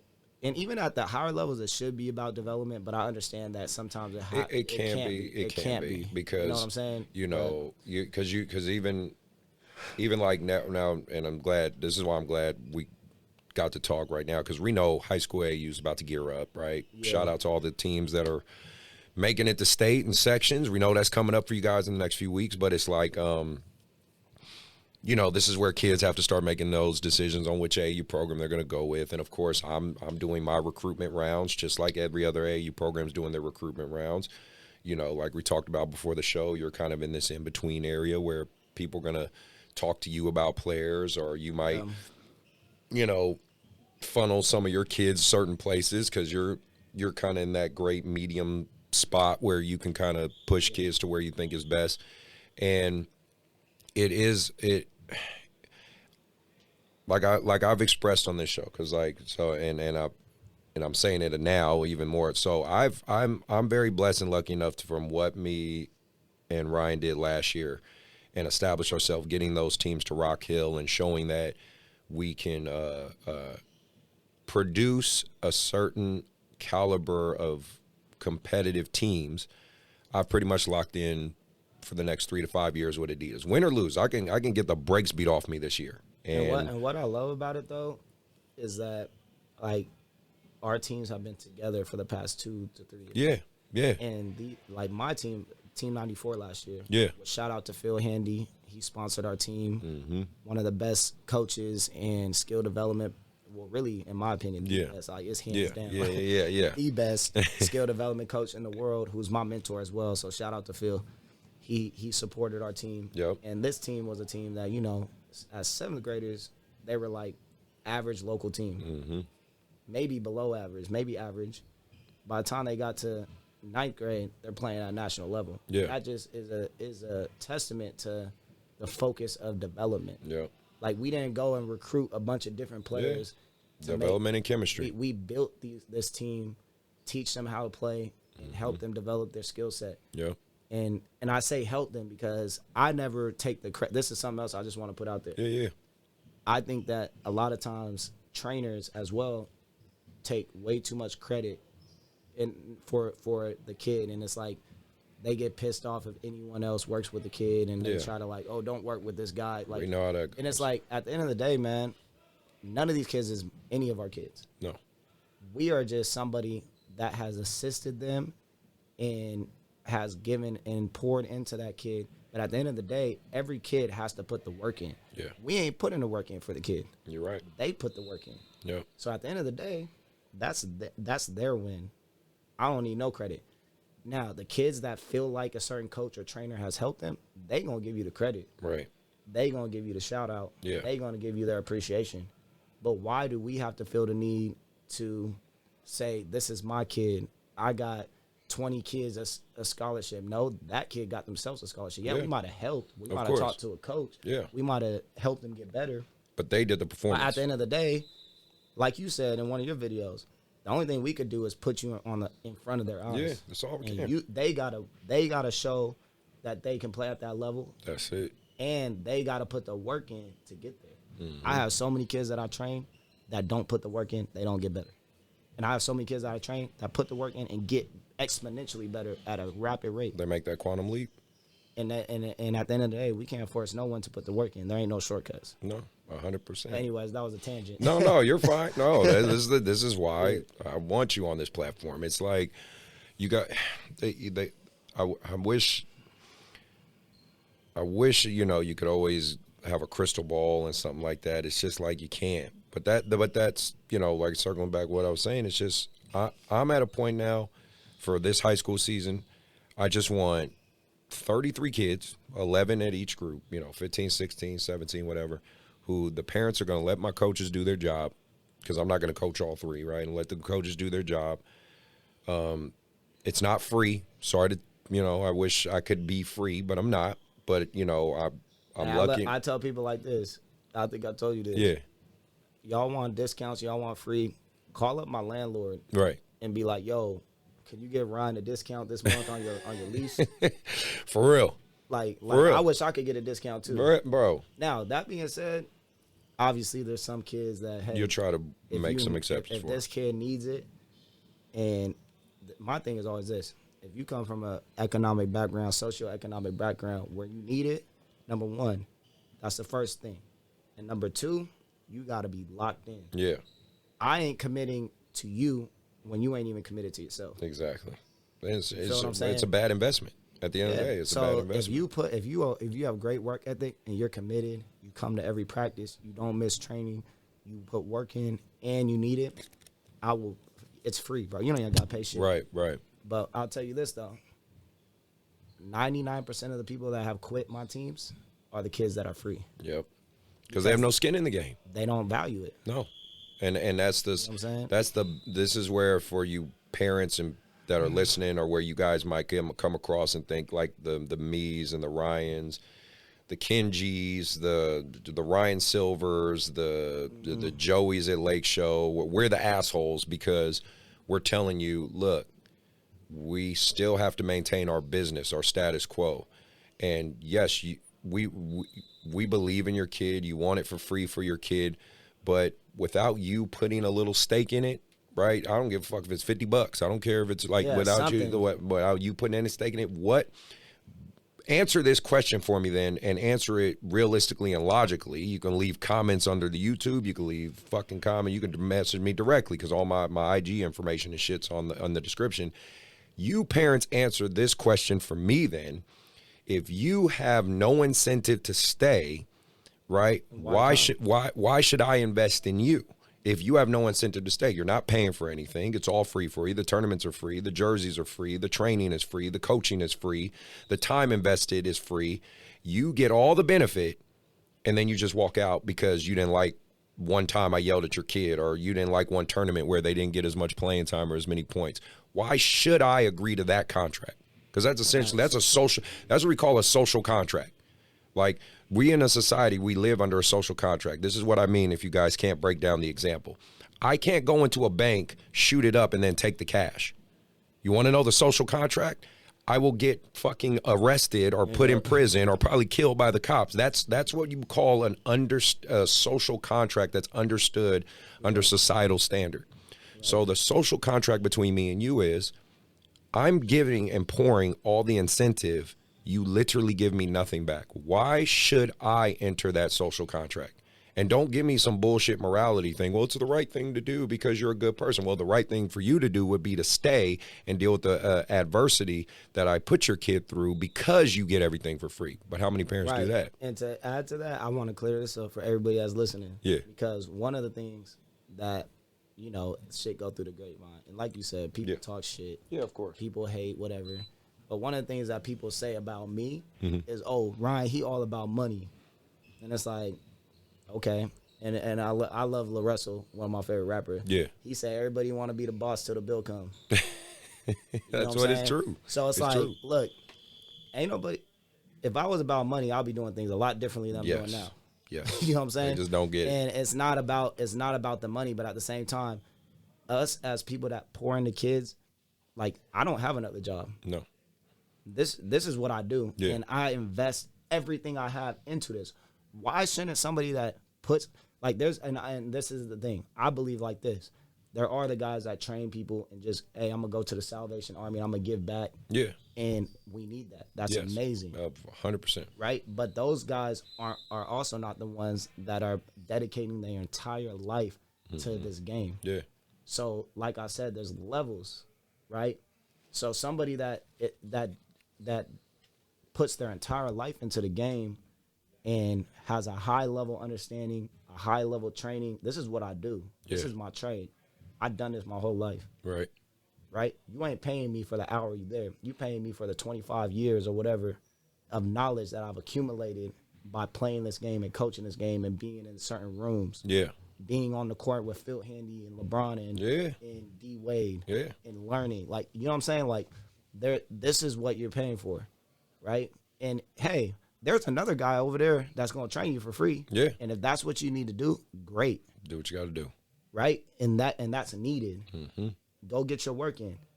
But I'm here to take it to the next level. Yep. And if you really want to invest in yourself and invest in your kid, it's an investment.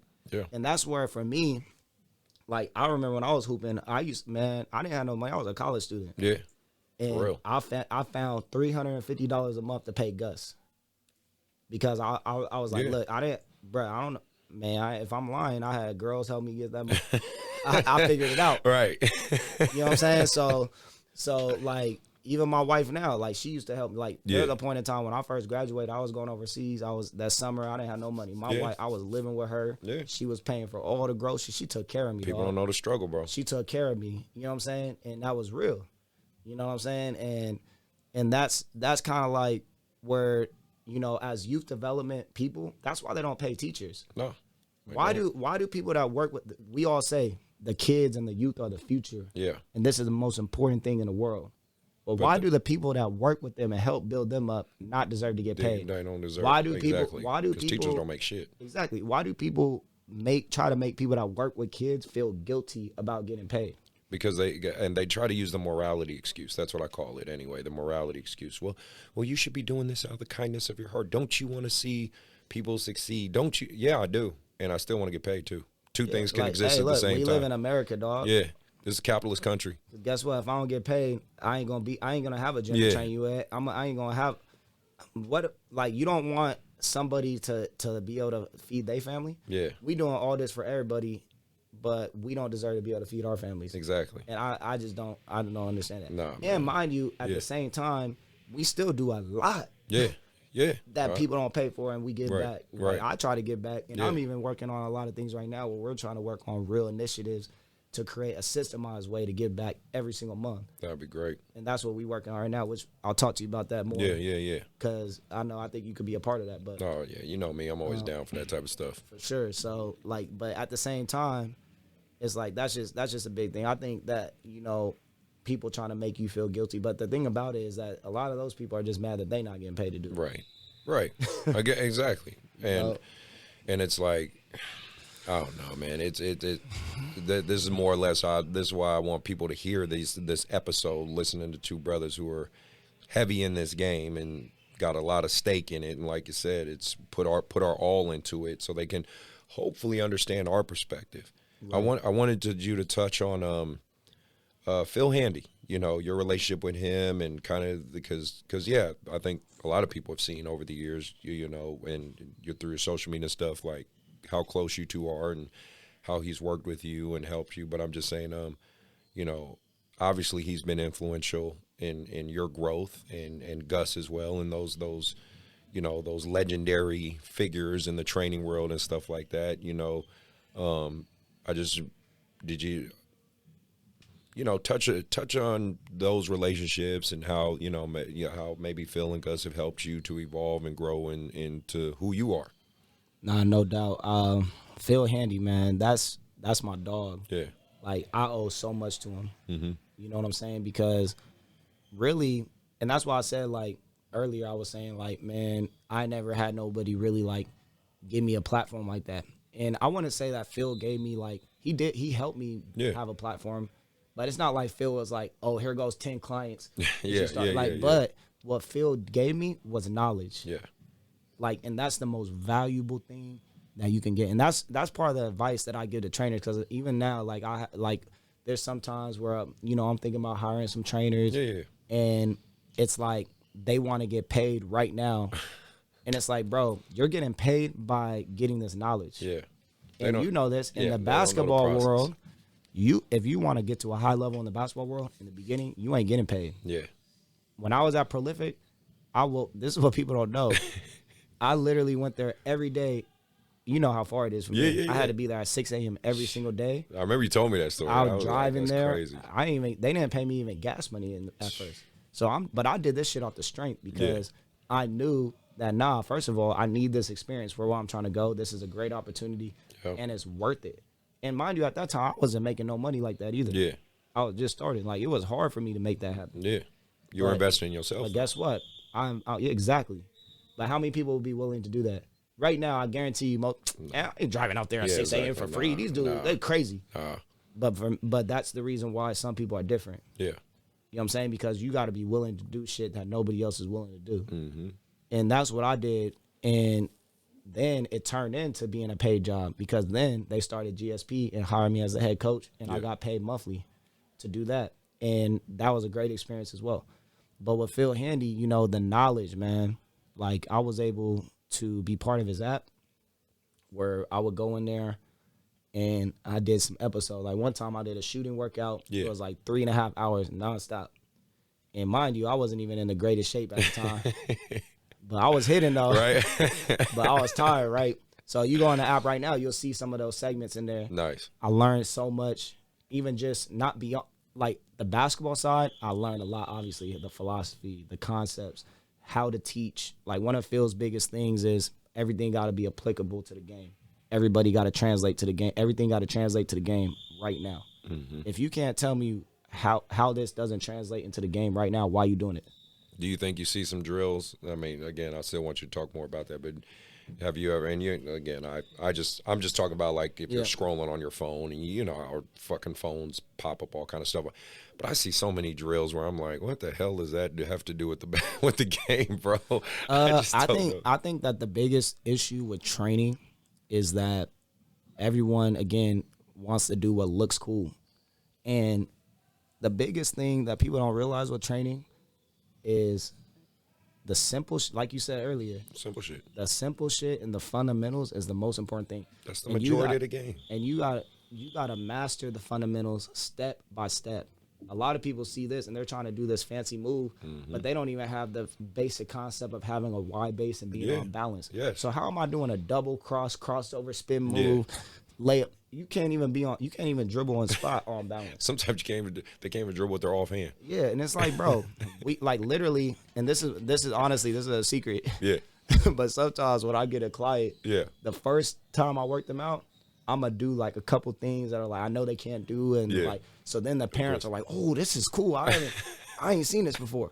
But then once they buy in, we doing basic shit. Basic is that's like what literally, it is. And we building it up. Yeah. And honestly too, like the training philosophy is like, I think of basketball as like a system of skills. Mm-hmm. Like so in every situation, you want to build a skill set so players have multiple options, right? So you always on, one of the things Phil said, you always on balance.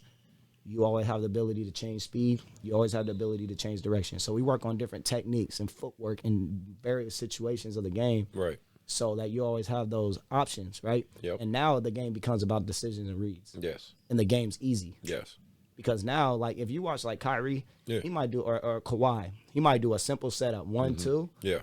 and then change speed, and then he just makes a read. Yeah. He reads your feet. Yeah. I'm either attacking, I'm changing direction, I'm shooting. Yeah. That's it. And it's like, the game's simple, but he's so great at every decision. If you back up, he's repped that shot out thousands of times that's going in. Right.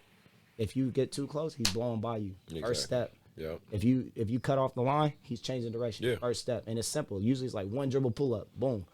And Change direction, one dribble But if pull you up. break a lot of high-level NBA players, they don't get, like, Yeah. that's a lot of their game. That's what you they know? do. Like, of course, they have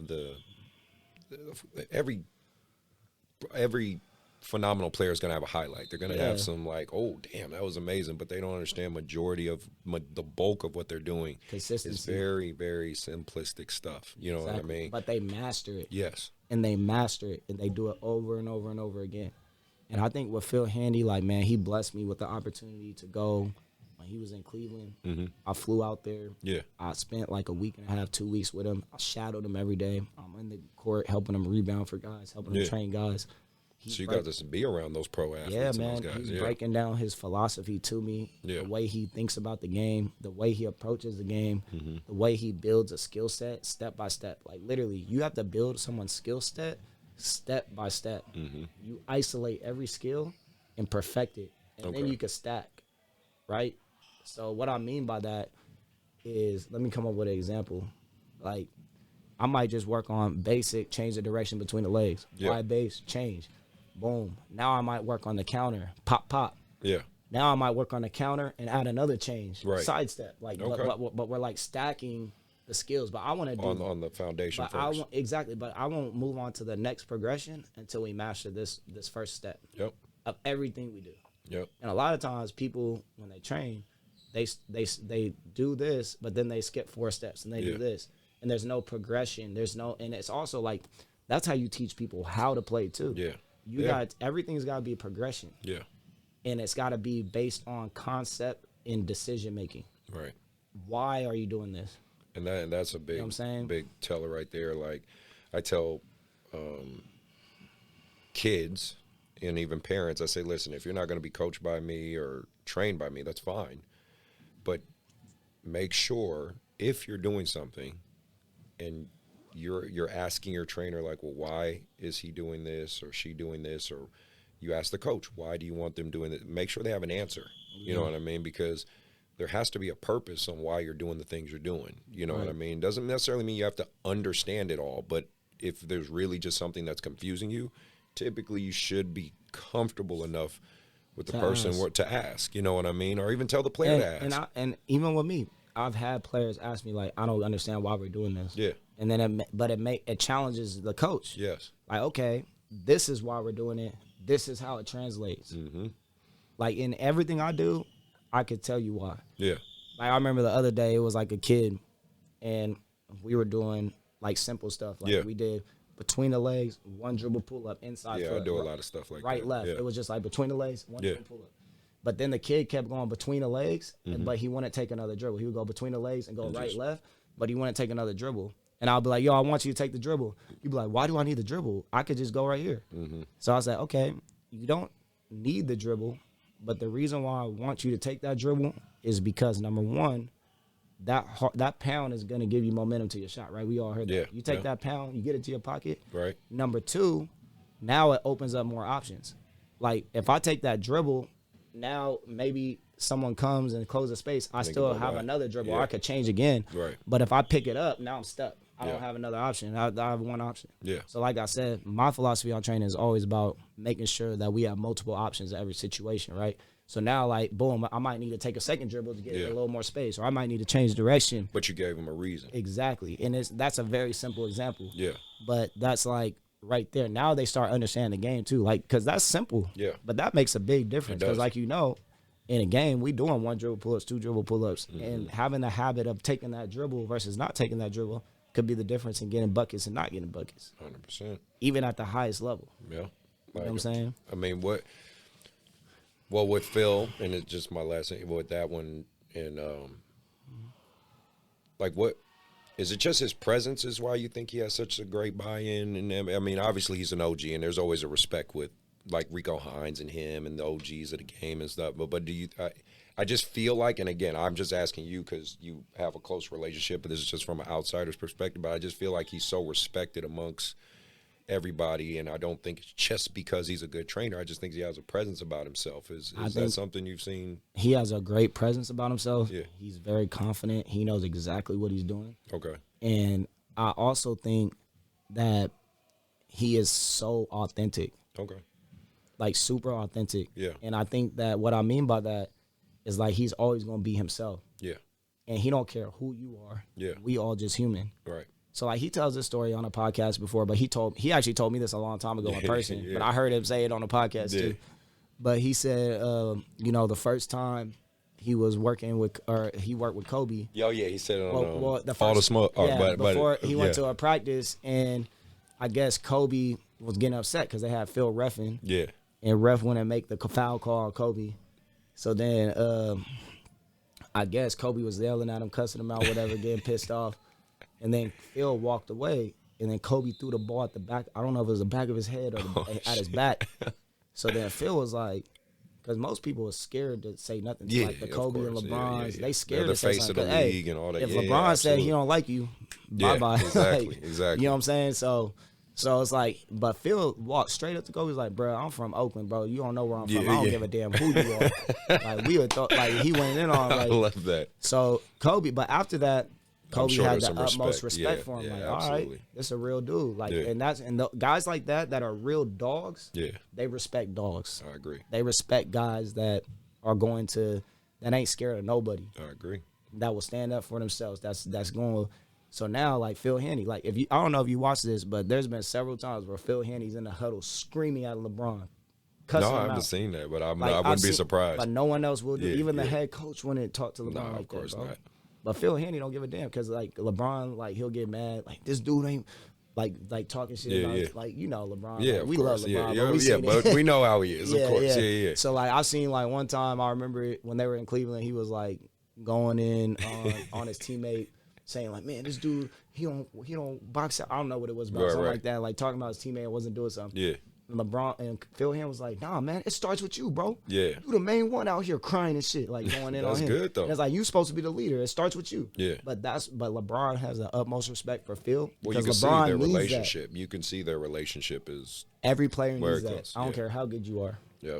You need that. I'm glad you said that because No. I don't think enough emphasis is put on that I've always hated hearing like high level athletes can't be coached or high level athletes. They want to be coached. They don't. The best of the Yeah. best want to be coached Yeah. and want to learn and want to get better.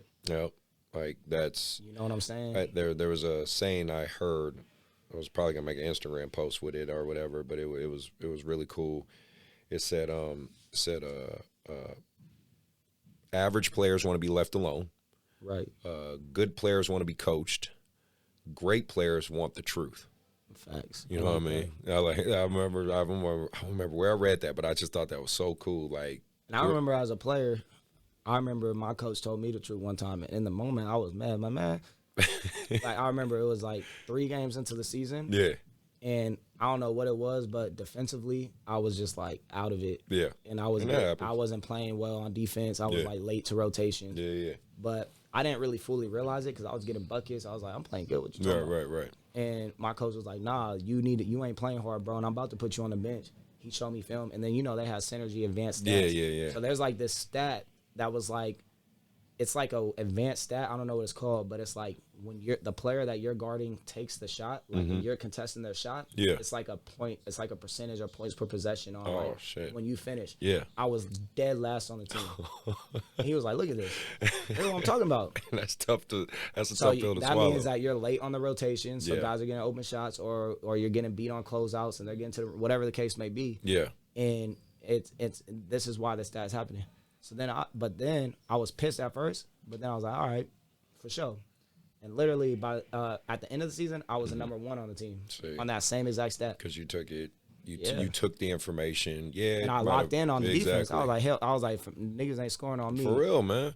No more. That's, bro, like, You know? And that's what I tell these fucking kids. I'm like, man, y'all, where's your pride on defense? Because I'm a defensive coach. Everyone who's played for me will attest to that. I'm a defensive guy, right? Before we work on offense, right? And Me too. You know, Gotta be. Yeah, and that comes from like, because that's what got me a spot. You know what I mean? The ability to lock somebody up, the ability to guard multiple positions. I could guard a post guy. I can guard a guard. I guarded guards way quicker than myself. I've guarded bigs as tall as 7 foot.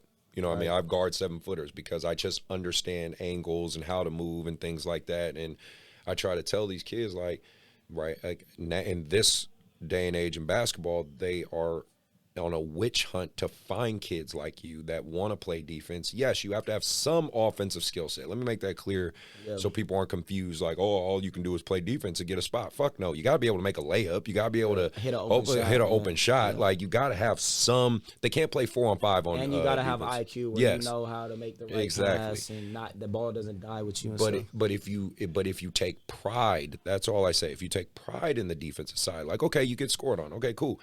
Learn from that. Learn that, okay, this guy likes this spot, to try your best to not let that guy get there again. Like, if you're showing that type of effort, that type of IQ, that type of poise. That's what's missing. Yeah. With a lot of kids. Yeah.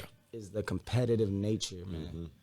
Everybody's buddy. I don't like that shit. But that's just, I don't know, that's maybe an old school. Also, it's like, I mean, I know you an OG. Yeah, I am. You're fuck not that, you. You're not that. But I know even in your day, especially in Oakland, y'all was on the playground playing with grown men, getting your ass whooped. Yeah, for and real. It's like, if you lose, you sitting down for a minute. For real. So like that type of grit, like they don't have that no more. Nah. Like where it's like, nah, bro, we gonna fucking win. I don't care what it takes. I'm For real. fucking diving For real. off. I'm foul. I don't care. Like that dog. Like even me, when I grew up playing, like I played, parks. I played at 24 with grown men. And dudes just throwing elbows, fouling, you talking shit.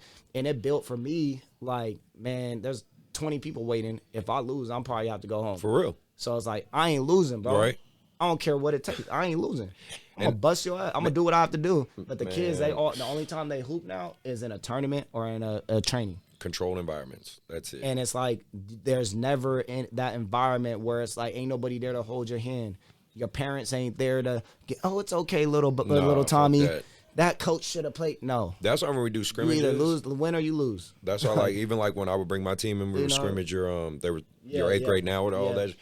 That's why I let that shit get kind of out of hand. Yeah. Like, where I'm not calling some fouls and I'm kind of letting kids get fucked up a little bit because I'm like, this is the only way y'all going to experience it. I got to get tough. Yeah. Like, you know what I mean? Like, I'll let, like, I'm like, coach, shut up. Like, there ain't no foul. You seen how I just like, shut up, keep playing. Like, it is what it is. Keep fighting.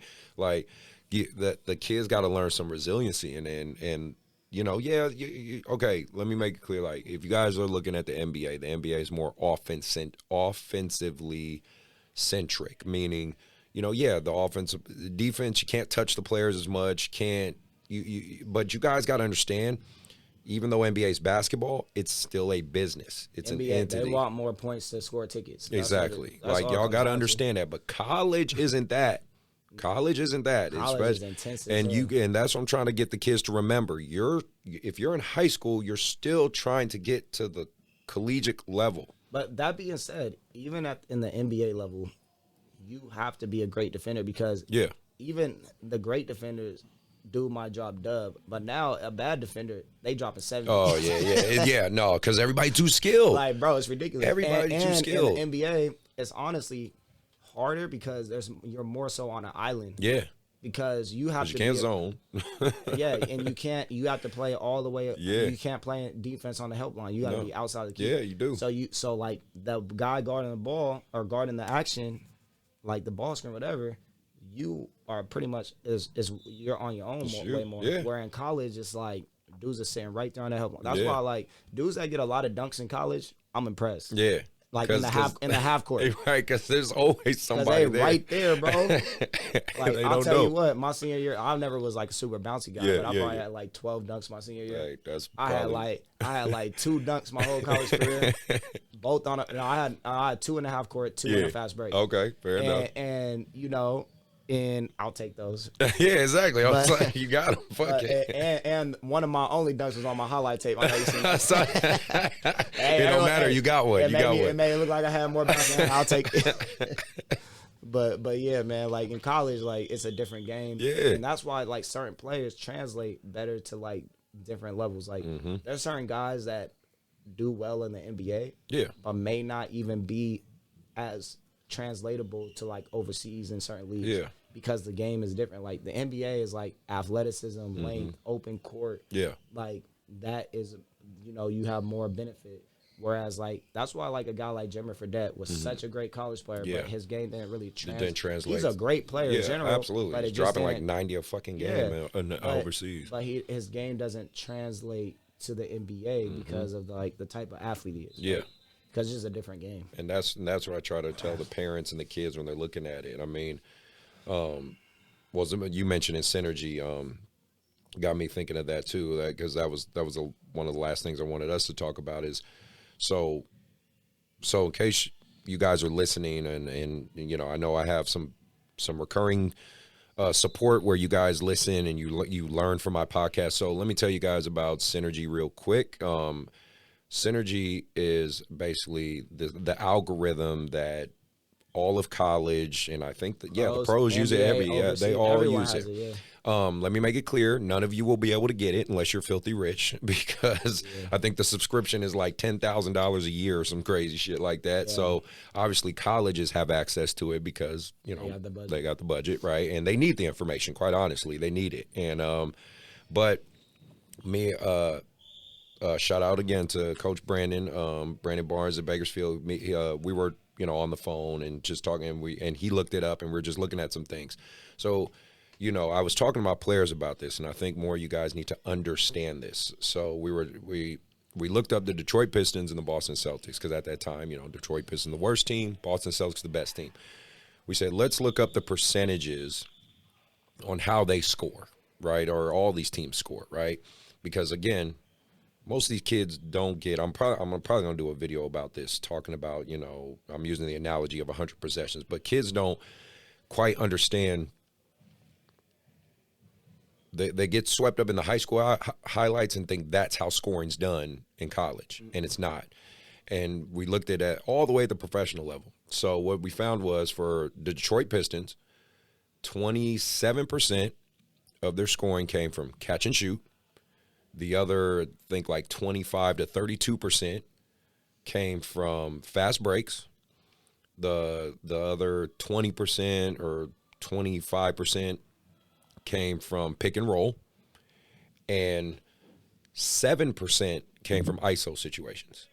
And this is Detroit. This is the worst team. So then we said, okay, let's look at the best team, right? Look at Boston, right? They obviously got some superstars and Tatum and whatnot. So you would think, oh, Tatum's getting ISO. Like, not really, though. No, he's not. So again, it was like 30%. And again, I'm just rough guessing, but it was 30% was catch and shoot. 18% was fast breaks. It was another like 32% was pick and rolls, and only 2.6% was ISO. Right. And you would think like, wait, they got Tatum and he's doing all these. They just don't get it. Like it's not what you guys think. Yeah. And I try to tell the kids this, and But they see the highlight of the one or two times he did go ISO. Yeah. But really, in the league now too, if you really watch an NBA game, Yeah. every 99% of is out of an action. Yes. So it's an action that creates a rotation or an advantage, right? And then the ball, you have to make the right read. Yeah. Where are they helping from? And a lot of times in the NBA, you can anticipate where the help is going to come from based on who you are and who you're playing with, because you know how this team covers certain things based on the personnel, right? Yeah. So you already watch film, or you should if you're prepared. Yeah. You already watch film like, okay, when Jason Tatum and whoever the big is, what's the big's name? Horford. Yeah, let's say Jason Tatum and Horford are in a pick and roll situation. You know how they're going to guard it. And a lot of these defenses are playing drop or whatever, icing the sideline, right? Yeah. So you know how they're going to cover it. You know, hey, on the other side, they're going to rotate to this guy because he's a better shooter. So you can kind of anticipate where the backside help is going to come from. So you Yeah. kind of know in your head, okay, most likely this is what I'm looking for. Right. But if he does this, then I can make this read. Exactly. So you're kind of more prepared, right? And now they create the rotation, and now, okay, now we're playing advantage, closeout situation, catch and shoot, Yeah. or whatever the case may be. Yeah. And that's how majority of your points are scored. So in college as well. Yeah. So now, or you're coming off pin, whatever the case may be, whatever Right. type of split action. And so now these kids, they don't know how to play that style of play at all. Right. And they don't know how to go or how to make reads out of actions. And And again, then they don't know how to, they're not gonna, their game won't translate to the next level. And that's why they're not getting that's what recruited. I blame. That's where I say some of the blame is on this AAU culture, because again, if you're the heavy on the recruiting side, where you're just recruiting the best players and you're just basically out, you're you got the holdbacks, you got all the athletes, that you're just bigger, stronger, and faster than your opponent. Right. Yeah, you're 70, I would say 90% of the time you're going to win, especially on the youth level, because like we talked about before the show, you guys can't stop discrediting age is not a factor. I understand and I accept that reclassing is just a part of this culture, which I don't really have a problem with, but I hate the opposite argument where they say, so what, they all hoopers. Shut the fuck up. If this kid is 15 years old going against this kid 13. that's 13, he has a distinct advantage. Yeah. And it's okay. I'm going to tell my kid, deal with it. Yeah, he's got an advantage. You got to deal with it. That's like if I'm guarding a guy who's fucking 6'10" and I'm 6'5", that's what it is. To me, I don't even mind it because, like I said, like I have my kid. Some of our kids are younger, like on our 8th grade team. Like, you know, Baker, Braxton, some talented kids. They're in 7th grade playing on our elite 8th grade team and starting. Like, and Baker, man, he be dropping 30 balls on the 8th graders that are sometimes 2 or 3 years older than him. You know what I'm saying? And for me, great, because this is making him better. Yes. But for the guys that are doing that, like, I just don't understand why they do it again, because the coach and the program wants to win. Yeah. But and the this clout is not what's better for the kid. That kid, like, I'm not going to say the team, but there's an 8th grade kid that's 6'9" and skilled. We playing against him. He's 6'9" in 8th grade. Yeah. Our biggest player is like 6'3" maybe. Right. And he's shooting turnaround, fadeaway jump shots, handling the ball, get into the rack. Like, he should be playing 17. Yeah. Like, he should be finding open runs and just playing against grown men. Like, or he shouldn't be in 8th grade. Right, exactly. Like, he should be in high school right now playing varsity. Right. And that would be the best thing for his development. But instead, you hold him back to play against 8th graders and be the best 8th grader in the nation, or one of the best 8th graders in the nation, and get the clout, which is cool. But, like, at the end of the day, it all evens out. It does. And I'm gonna say this, and I put it on record out there because I've said it numerous times. Some of you tournaments just need to make a reclass division. That's just my opinion. You need to make a reclass division, so all those teams that are, have a heavy amount of reclass kids can all play each other, and then we get the overall objective, which should be the development. Because if you have all those kids going against each other, and they're battling it out and making each other better, you're getting your objective. And it's a fair playing field, as opposed to, let's say, if you have most of the teams that are typically the right age kids, and maybe you have one reclass or whatever. Like I think on my 8th grade I got one reclass. It's like, okay, cool, that's fine. Like, but when I'm going against 8 or 9 of them, but it's the just other thing too hard. too is that I'm not even against the reclass, because for some kids it makes sense. Yeah, absolutely. Like, some kids that are maybe developing slower. Yeah. There's kids this is something that was brought to my attention recently. Mm-hmm.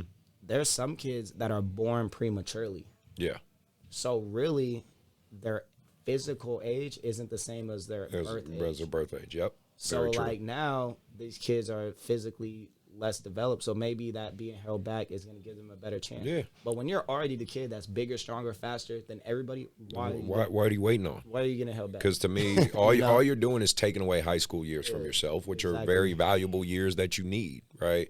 So parents, again, you got to use your discernment. You got to use your best judgment. You're listening to 2 guys who are heavy in this game, and we're not saying reclassing is wrong or reclassing is right. We're just saying you do have to gauge your individual situation and do what's best for you, right? 100%. Like, and do it for the right reasons. Yes. That's the thing right there. Like you guys got to understand, this is a numbers game, and I'm big on this, and I think I did a whole video on this just to explain the numbers. But if you want to be good at this game and you want to play it at its highest levels, and when I mean its high, let me make it clear. When I'm describing its highest levels, I mean be a high-level varsity high school athlete with the chance to play college at any level. You have to understand the numbers are against you. They just are. You know what I mean? That's why if you guys from the outside can't understand why there's like a unspoken respect amongst guys who've played collegiately. It don't matter if it's a JC guy all the way to an NBA guy. There's kind of an unspoken mutual understanding that we were able to be in something that others weren't.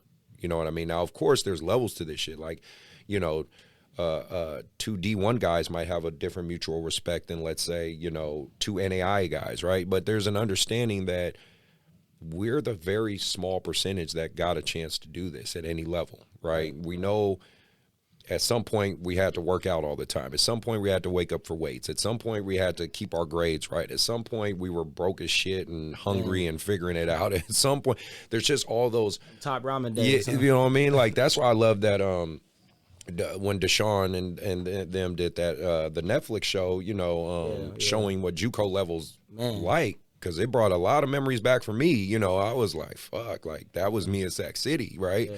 So it's like they don't understand that that's where that respect comes from. So you guys understand, like that's why, you know, we can kind of tell the guys who really played and maybe did some stuff and the guys who don't. Like whether they say it or not, we just have an understanding there because we know the struggle we've been through. So, but kids, you gotta remember. And parents, the numbers are not on your side. Right. They're just not. And the thing is, if you can accept that and accept the challenge of it, then you're starting mentally in the right spot. And I think sometimes in our business, because parents pay, they think what they're actually paying for is the spot. You know what I mean? That's what makes our job hard.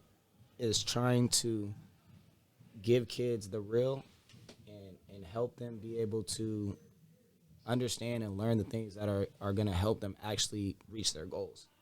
But at the same time, we have customers that feel entitled to playing time or feel entitled to certain things because they pay. Yeah. And it's like, well, what are you really paying for? Are you paying for playing time or are you paying for someone to actually help your kid get to where they want to go? I always try to tell them you're paying for a high-level basketball experience. Exactly. That's what you're paying for. Exactly. And at the highest level, you can get cut. At the highest level, your ass can sit the bench. That's what's going on. You gotta earn, and this is the thing that, like, because of my experience, too, like, like, I always was, if I'm being honest, man, like, I feel like even in high school, I was under-recruited. Mm-hmm. I was getting some interest. Like, the biggest schools I had interest from was Iowa State and St. Mary's. Yeah. But they never offered. Right. Right? But I feel like, you know how it is in SAC. Yeah. It's a little bit overlooked market like, in terms of recruiting. Because you're kind of competing with the Bay and all that type of stuff in LA. It's just there's not as much eyes here. Right. And at the time, I didn't really understand that. Yeah. I feel like I probably could have played at a higher level based on what I did in AAU and even in high school, you know, leading our team deep to the playoffs, playing against some of those guys that had high-level offers and honestly getting the best of them. Right. And I think that, you know, doing that, it just makes it hard for us. Yeah. And I just lost my whole train of thought. No, you're fine. We're talking about parents think when they pay for that basketball experience. So you know what I mean? What I was saying is that it's super important that people, like, I've always had to earn it. Yeah. And I think it's super important for kids to learn the process of earning it, what that looks like and what it takes to earn it, earn your way. Yep. And that's one of the biggest things, too, that we talk about life skills that translates beyond basketball. Because no matter what you do, you got to earn it. Yeah. So when things aren't going your way, how do you respond? 100%. Are you going to, is it like, and we all had to learn this because the easiest thing to do is what? Point the finger at something else, at the reason why you're not where you want to be or you're not getting what you want to get. Or quit. It's your coach's fault. It's my teammates don't like me. It's whatever the case may be. Or even like you know, and some of us come from worse backgrounds than others. Yeah. And unfortunately, it's easy to have victim mentality. Yeah. Oh, well, I don't have those resources. I don't have, but it's like, okay, well, I get that, and that's maybe true. Right. But at the end of the day, everyone has a decision. Man, Are you going to let it defeat you, or are you going to... I tell these kids, I didn't know what a fucking gun was, a shooting machine, till I got to college. Man, for real. And that's what I'm saying, like, and, you know, I don't always like to speak on it, but at the same time, it's like everybody has to make a decision on whether or not they're going to let their circumstances define who they become. Yeah. And everybody has different circumstances. Everybody has, some people have more privileges. I have more privileges than probably you had. Yeah. Growing up, you know what I'm saying? Yeah. And everyone has a different levels of their privilege or their background, whatever the case It's what may you be. do with it, though. Exactly. And no matter where you come from, you have the ability to have work ethic, and you have the ability to make something of yourself if you decide that. Yeah. You know what I'm saying? So that's just something that you know, I think is important. Learning that process, learning how to earn it, and learning that shit ain't gonna be given to you. No. And that's the thing that a lot of times people get in situations, and I've had kids that I've dealt with that are really talented, and their entire life, everything was given to them, like we talked about earlier. Yeah. And when they got to that level, they didn't know how to earn it. Yeah. They folded. Yeah. And it was all mental. Right. Talent was there. Yeah. All mental. Right. You know Because what I'm saying? we've gotten to, again, we're in a climate where, you know, everybody gets a ribbon. Right. You get everyone gets a trophy. Everyone fucking feels good, right? And so that's why I think, you know, that's why I say with me, I'm a, you know, love me or hate me coach, right? You know, like some people will really be like, you know, some people you talk to like, man, Chris, love that guy, love his passion. He has that old school grit. You know, I teach the game the way it's played and the new style of play, but I still have my old school mentality in terms of like, you got to work hard, you got to dive on the ground, you got to, you know, have a chip on your shoulder. You got to have I tell them a healthy level of hate for your opponent. Not that you want to see this person hurt or you want to see, but you got to look at them like, you're the guy preventing me from what I want. You know what I mean? I'm gonna beat you. Yeah, I'm gonna be I'm gonna like, do what it takes. bro. Like I'm telling you, it's hard for me in this culture. I'll say the most difficult for me in this culture is when, my 8th grade played against ABA, and we lost by 6 or whatever, and my 8th grade, you know, like a couple of the players are friends with some of those guys because, you know, they go to the same middle school or whatever and things like that. And so after they just beat us, They hanging out. they yeah, you know, they shaking hands, I know and you it's hot. like I'm looking at it, I'm like, how the fuck are y'all just cool with them just beating you? And it's like, because I've got, I don't know about you, but I've got even some of my closest friends who are hoopers to this day, and I love them to into death. it. Like, we've gotten damn near too. to blows because Hey, and me and Amir Yeah, would tell you yeah. that me and Amir have thrown hands one time. Right. And we bored. Right, you know what I We mean? grew up hooping. But it's like, but also we respect each other more Yes. because of it. Yeah. Because we know, like, okay, and iron sharpens iron. Yes. We used to work out together every day, play ones, foul each other, talk, like, it was like that. Like, Yeah. but afterwards we could be cool. Right. But maybe like 2 hours after, it might take 2 hours before I ain't talking to you. Right. You know what I mean? Like, again, that's what I'm saying. I could go, You know? like, in my practices, we have our scrimmages. It gets super fucking competitive. Yeah. Like, guys are, this is, you know, I got plenty of wild stories. And I'm getting all of it. But I'm just saying, it got super competitive. And then, of course, you get in the locker room and you're like, hey, man, let's go eat. You know what I mean? Like, Yeah. but it's, that's But just even as still, different. I'm still talking shit. Yeah, you know, it's different, bro. Like, you might have got me today, but tomorrow I'm busting your Yeah, ass. you know what I mean? That's like, how I talk. yeah, exactly. And For real. I don't know. And maybe, like I said, maybe Yeah. I'm just getting old, man. I told the boys after that, I said, man, how can y'all just be comfortable after losing like this? You know, in my opinion, a winnable game, and you guys just underperform. You just you let them physically dominate you. Like, you know, like, why? How are you just okay with this? Literally 2 minutes later, and just like laughing about it, you know? And that's a me thing, right? That's a thing, a transition thing. I guess I got to get over a little bit, but if there's any advice I can give you kids out there, for the ones who listen to my show or check it out on YouTube, you got to find a competitive edge. You got to have a little bit of healthy hate. I say that's why I just use the term healthy hate, because you know, I don't want no kid out there looking to hurt anybody or anything like that. But you do got to start looking at your opponents, even if they're your friends. Like, I have to win. I always say this on my shows, especially when I had Sean Chambers and DT and all those guys. I tell them, like, guys like us who have that competitive edge. You know, Kevin Garnett said, he said, something wrong with us. We're not normal people. We're not normal people. At the end of the day, you can't accomplish or do what you want in this game. You can't be extraordinary being ordinary. You can't. And that's what I try to tell them. So I said, it starts up here. You do have to have something mentally off where, like, you lose, it makes you angry. Like, it just makes you frustrated. I said, I have it to this day, even when I'm coaching, even when I'm playing in open runs. And I'm like, you know, the you kids can't. now, they be cool with losing. Like, I'm like, I told the kids the other day, I'm like, man, if I miss the game winning shot, I'm hot. I'm going right to the gym. Yeah. I'm like, man, I missed the game winning shot. I'm about to go put 500 up. That shit is not happening again. Yeah, exactly. But now if I felt tired in a game and we lost because I felt tired in the overtime or whatever, I'm going to run. But now it's kind of You know like what I'm saying? we lose and whatever. That's cool. I'm gonna go, you know, get on my phone and, you know, make a damn TikTok video or something. Like, I remember if I had a bad game in college, man, I put my shoes back on. I'm going back on the court after the game and put some work in because I'm so pissed. Like, that's just like, but it's like. It's just and no one had to tell me to do that. Like, I was just so mad. I'm like, nah. Like, what I will say is in this day and age, you could still see the people that are like that, even in the NBA. Sure. Like Giannis Antetokounmpo is one I think is, you could tell losing tortures him. Like, you know what I mean? Like, he manages it well, but you could tell like he doesn't like that. So there are people still out there like that. Just so you understand. Like, but it's just like, you're not gonna make it to that highest level if you don't have that competitor in you. Like, you got to be a dog. Like, you got to be a competitor.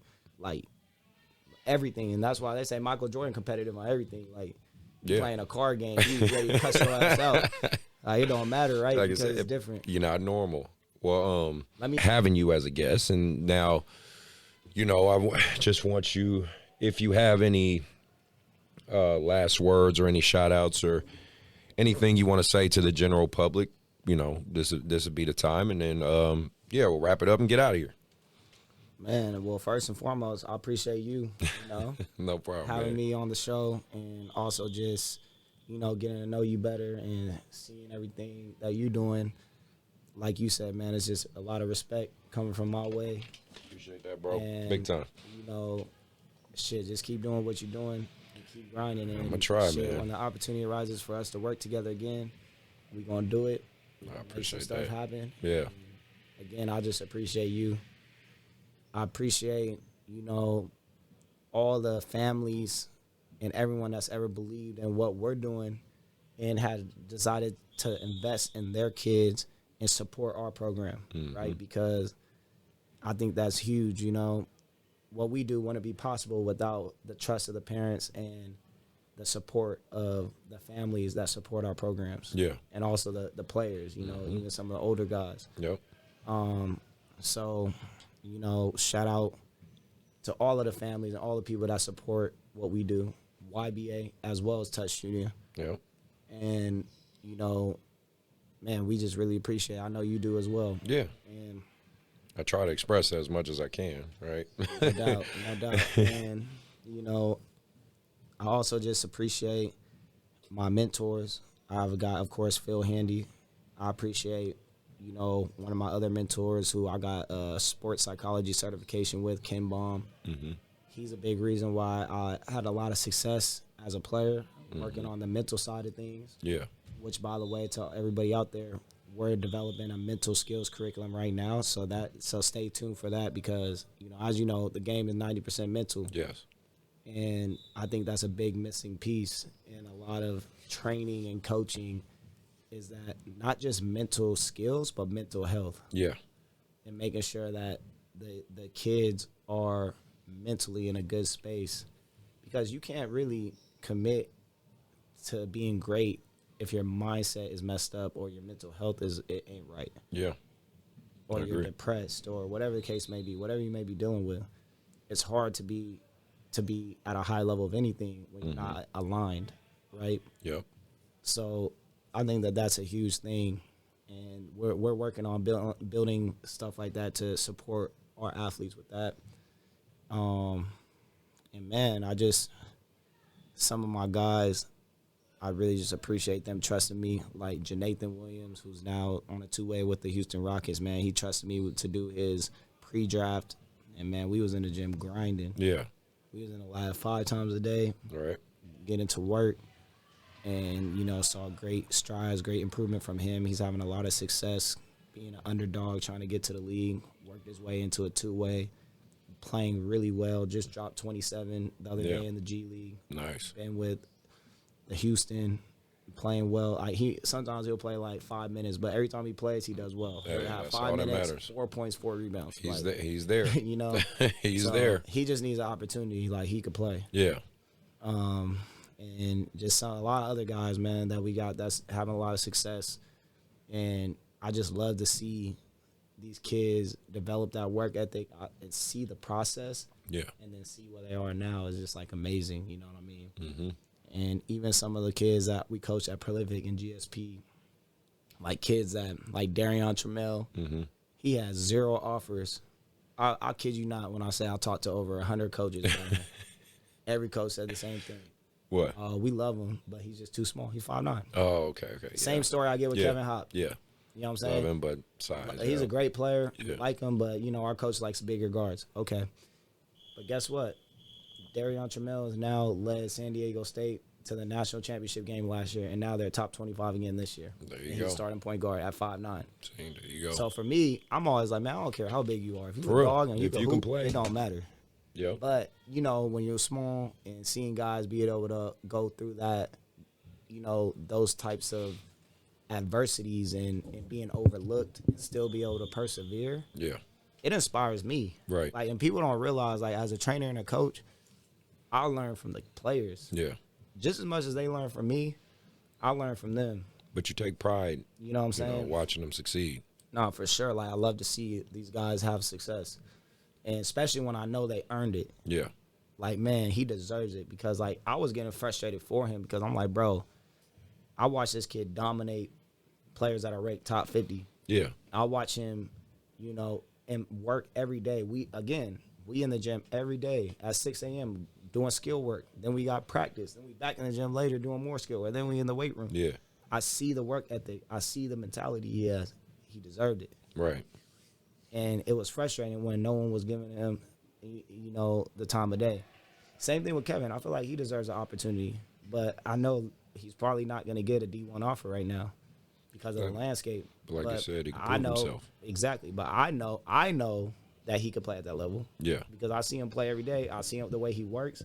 And I see him play against NBA players, and it's fine. Like, you know what I'm saying? Right. So, like, I know he could play at that level. But, again, I can't blame a college coach that just doesn't know. Yeah. He ain't proved it yet, so I get it. But, but just seeing these guys that maybe are smaller or maybe, kind of are the underdogs and in the long run are able to have success. Like, I know Kevin's going to be successful. He's going to eventually going to get an opportunity to play, And same thing with my other guy, Ben Roseborough, who's kind of had a bad run of luck and adversity with. He's finding his way though. He is, man. He's finding his way. And God willing, he was able to commit to San Jose State. Yeah. Which is great. He's working on getting healthy right now. And when I tell you that kid has all the talent, Yeah, of course. He hasn't played one game of basketball in his junior or senior year of high school and still had several D1 offers. Yeah. And the kid is talented, great kid. I love Ben. That's like my little brother. Yeah. And I wish, he's in a great mental space right now. So I just can't wait to see, as he gets healthy, what he's able to accomplish in the coming years. So just seeing, I'm excited to see some of these younger guys getting their next opportunities. Mm-hmm. I'm excited to see some of the guys that are already kind of doing it. Like, Coleman, he has a chance to go to the draft next year. He's killing it at Illinois. Yeah. 6'10", great passer, great shooter. game translates to the league. You know, I could go down the list. Yeah, no doubt. A lot of guys, but no, you got plenty of guys I know you could talk about. I mean, again, thank you for coming to the show. Thank you for making this happen. I really appreciate it. And for you guys who are listening, if you listen to the whole episode, you're a real one. If you listen to pieces of it and get to the end, you're a real one. I appreciate you. And again, hit that like and subscribe. Follow us on IG. All his links will be in the description. Of course, all my links will always be there. Again, hopefully this is helping you coaches, you trainers, you players, you parents out, because that's the goal of this show, is to give you free game, free information. As he said, knowledge is power, right? So, you know, keep grinding, keep doing your thing. Again, AAU's high school season's around the corner for you guys that are going to sections and state. You know, best of luck to you. I'm hoping to get you guys some more good episodes, some more great guests. Hopefully Ryan comes back, does a part 2, a part 3, maybe a guest as a co-host. Either way, I still want you a part of this. Let's do it. But yeah, anything left, or you good? We good, man. Who's next? Who's next on the show? I'm trying to get Quentin Thomas. Yeah. Okay. He's coming. That's He's gonna be here next Friday. Okay. Yeah, so that'll good. be a really good episode. I get to reminisce with my homie, with my little bro. So yeah, please stay tuned for that. Quentin Thomas played at North Carolina, won a ring with North Carolina with Tyler Hansbrough, I think was his teammate at the time. So go ahead and check that out. Other than that, everybody stay safe, stay healthy, and we are out.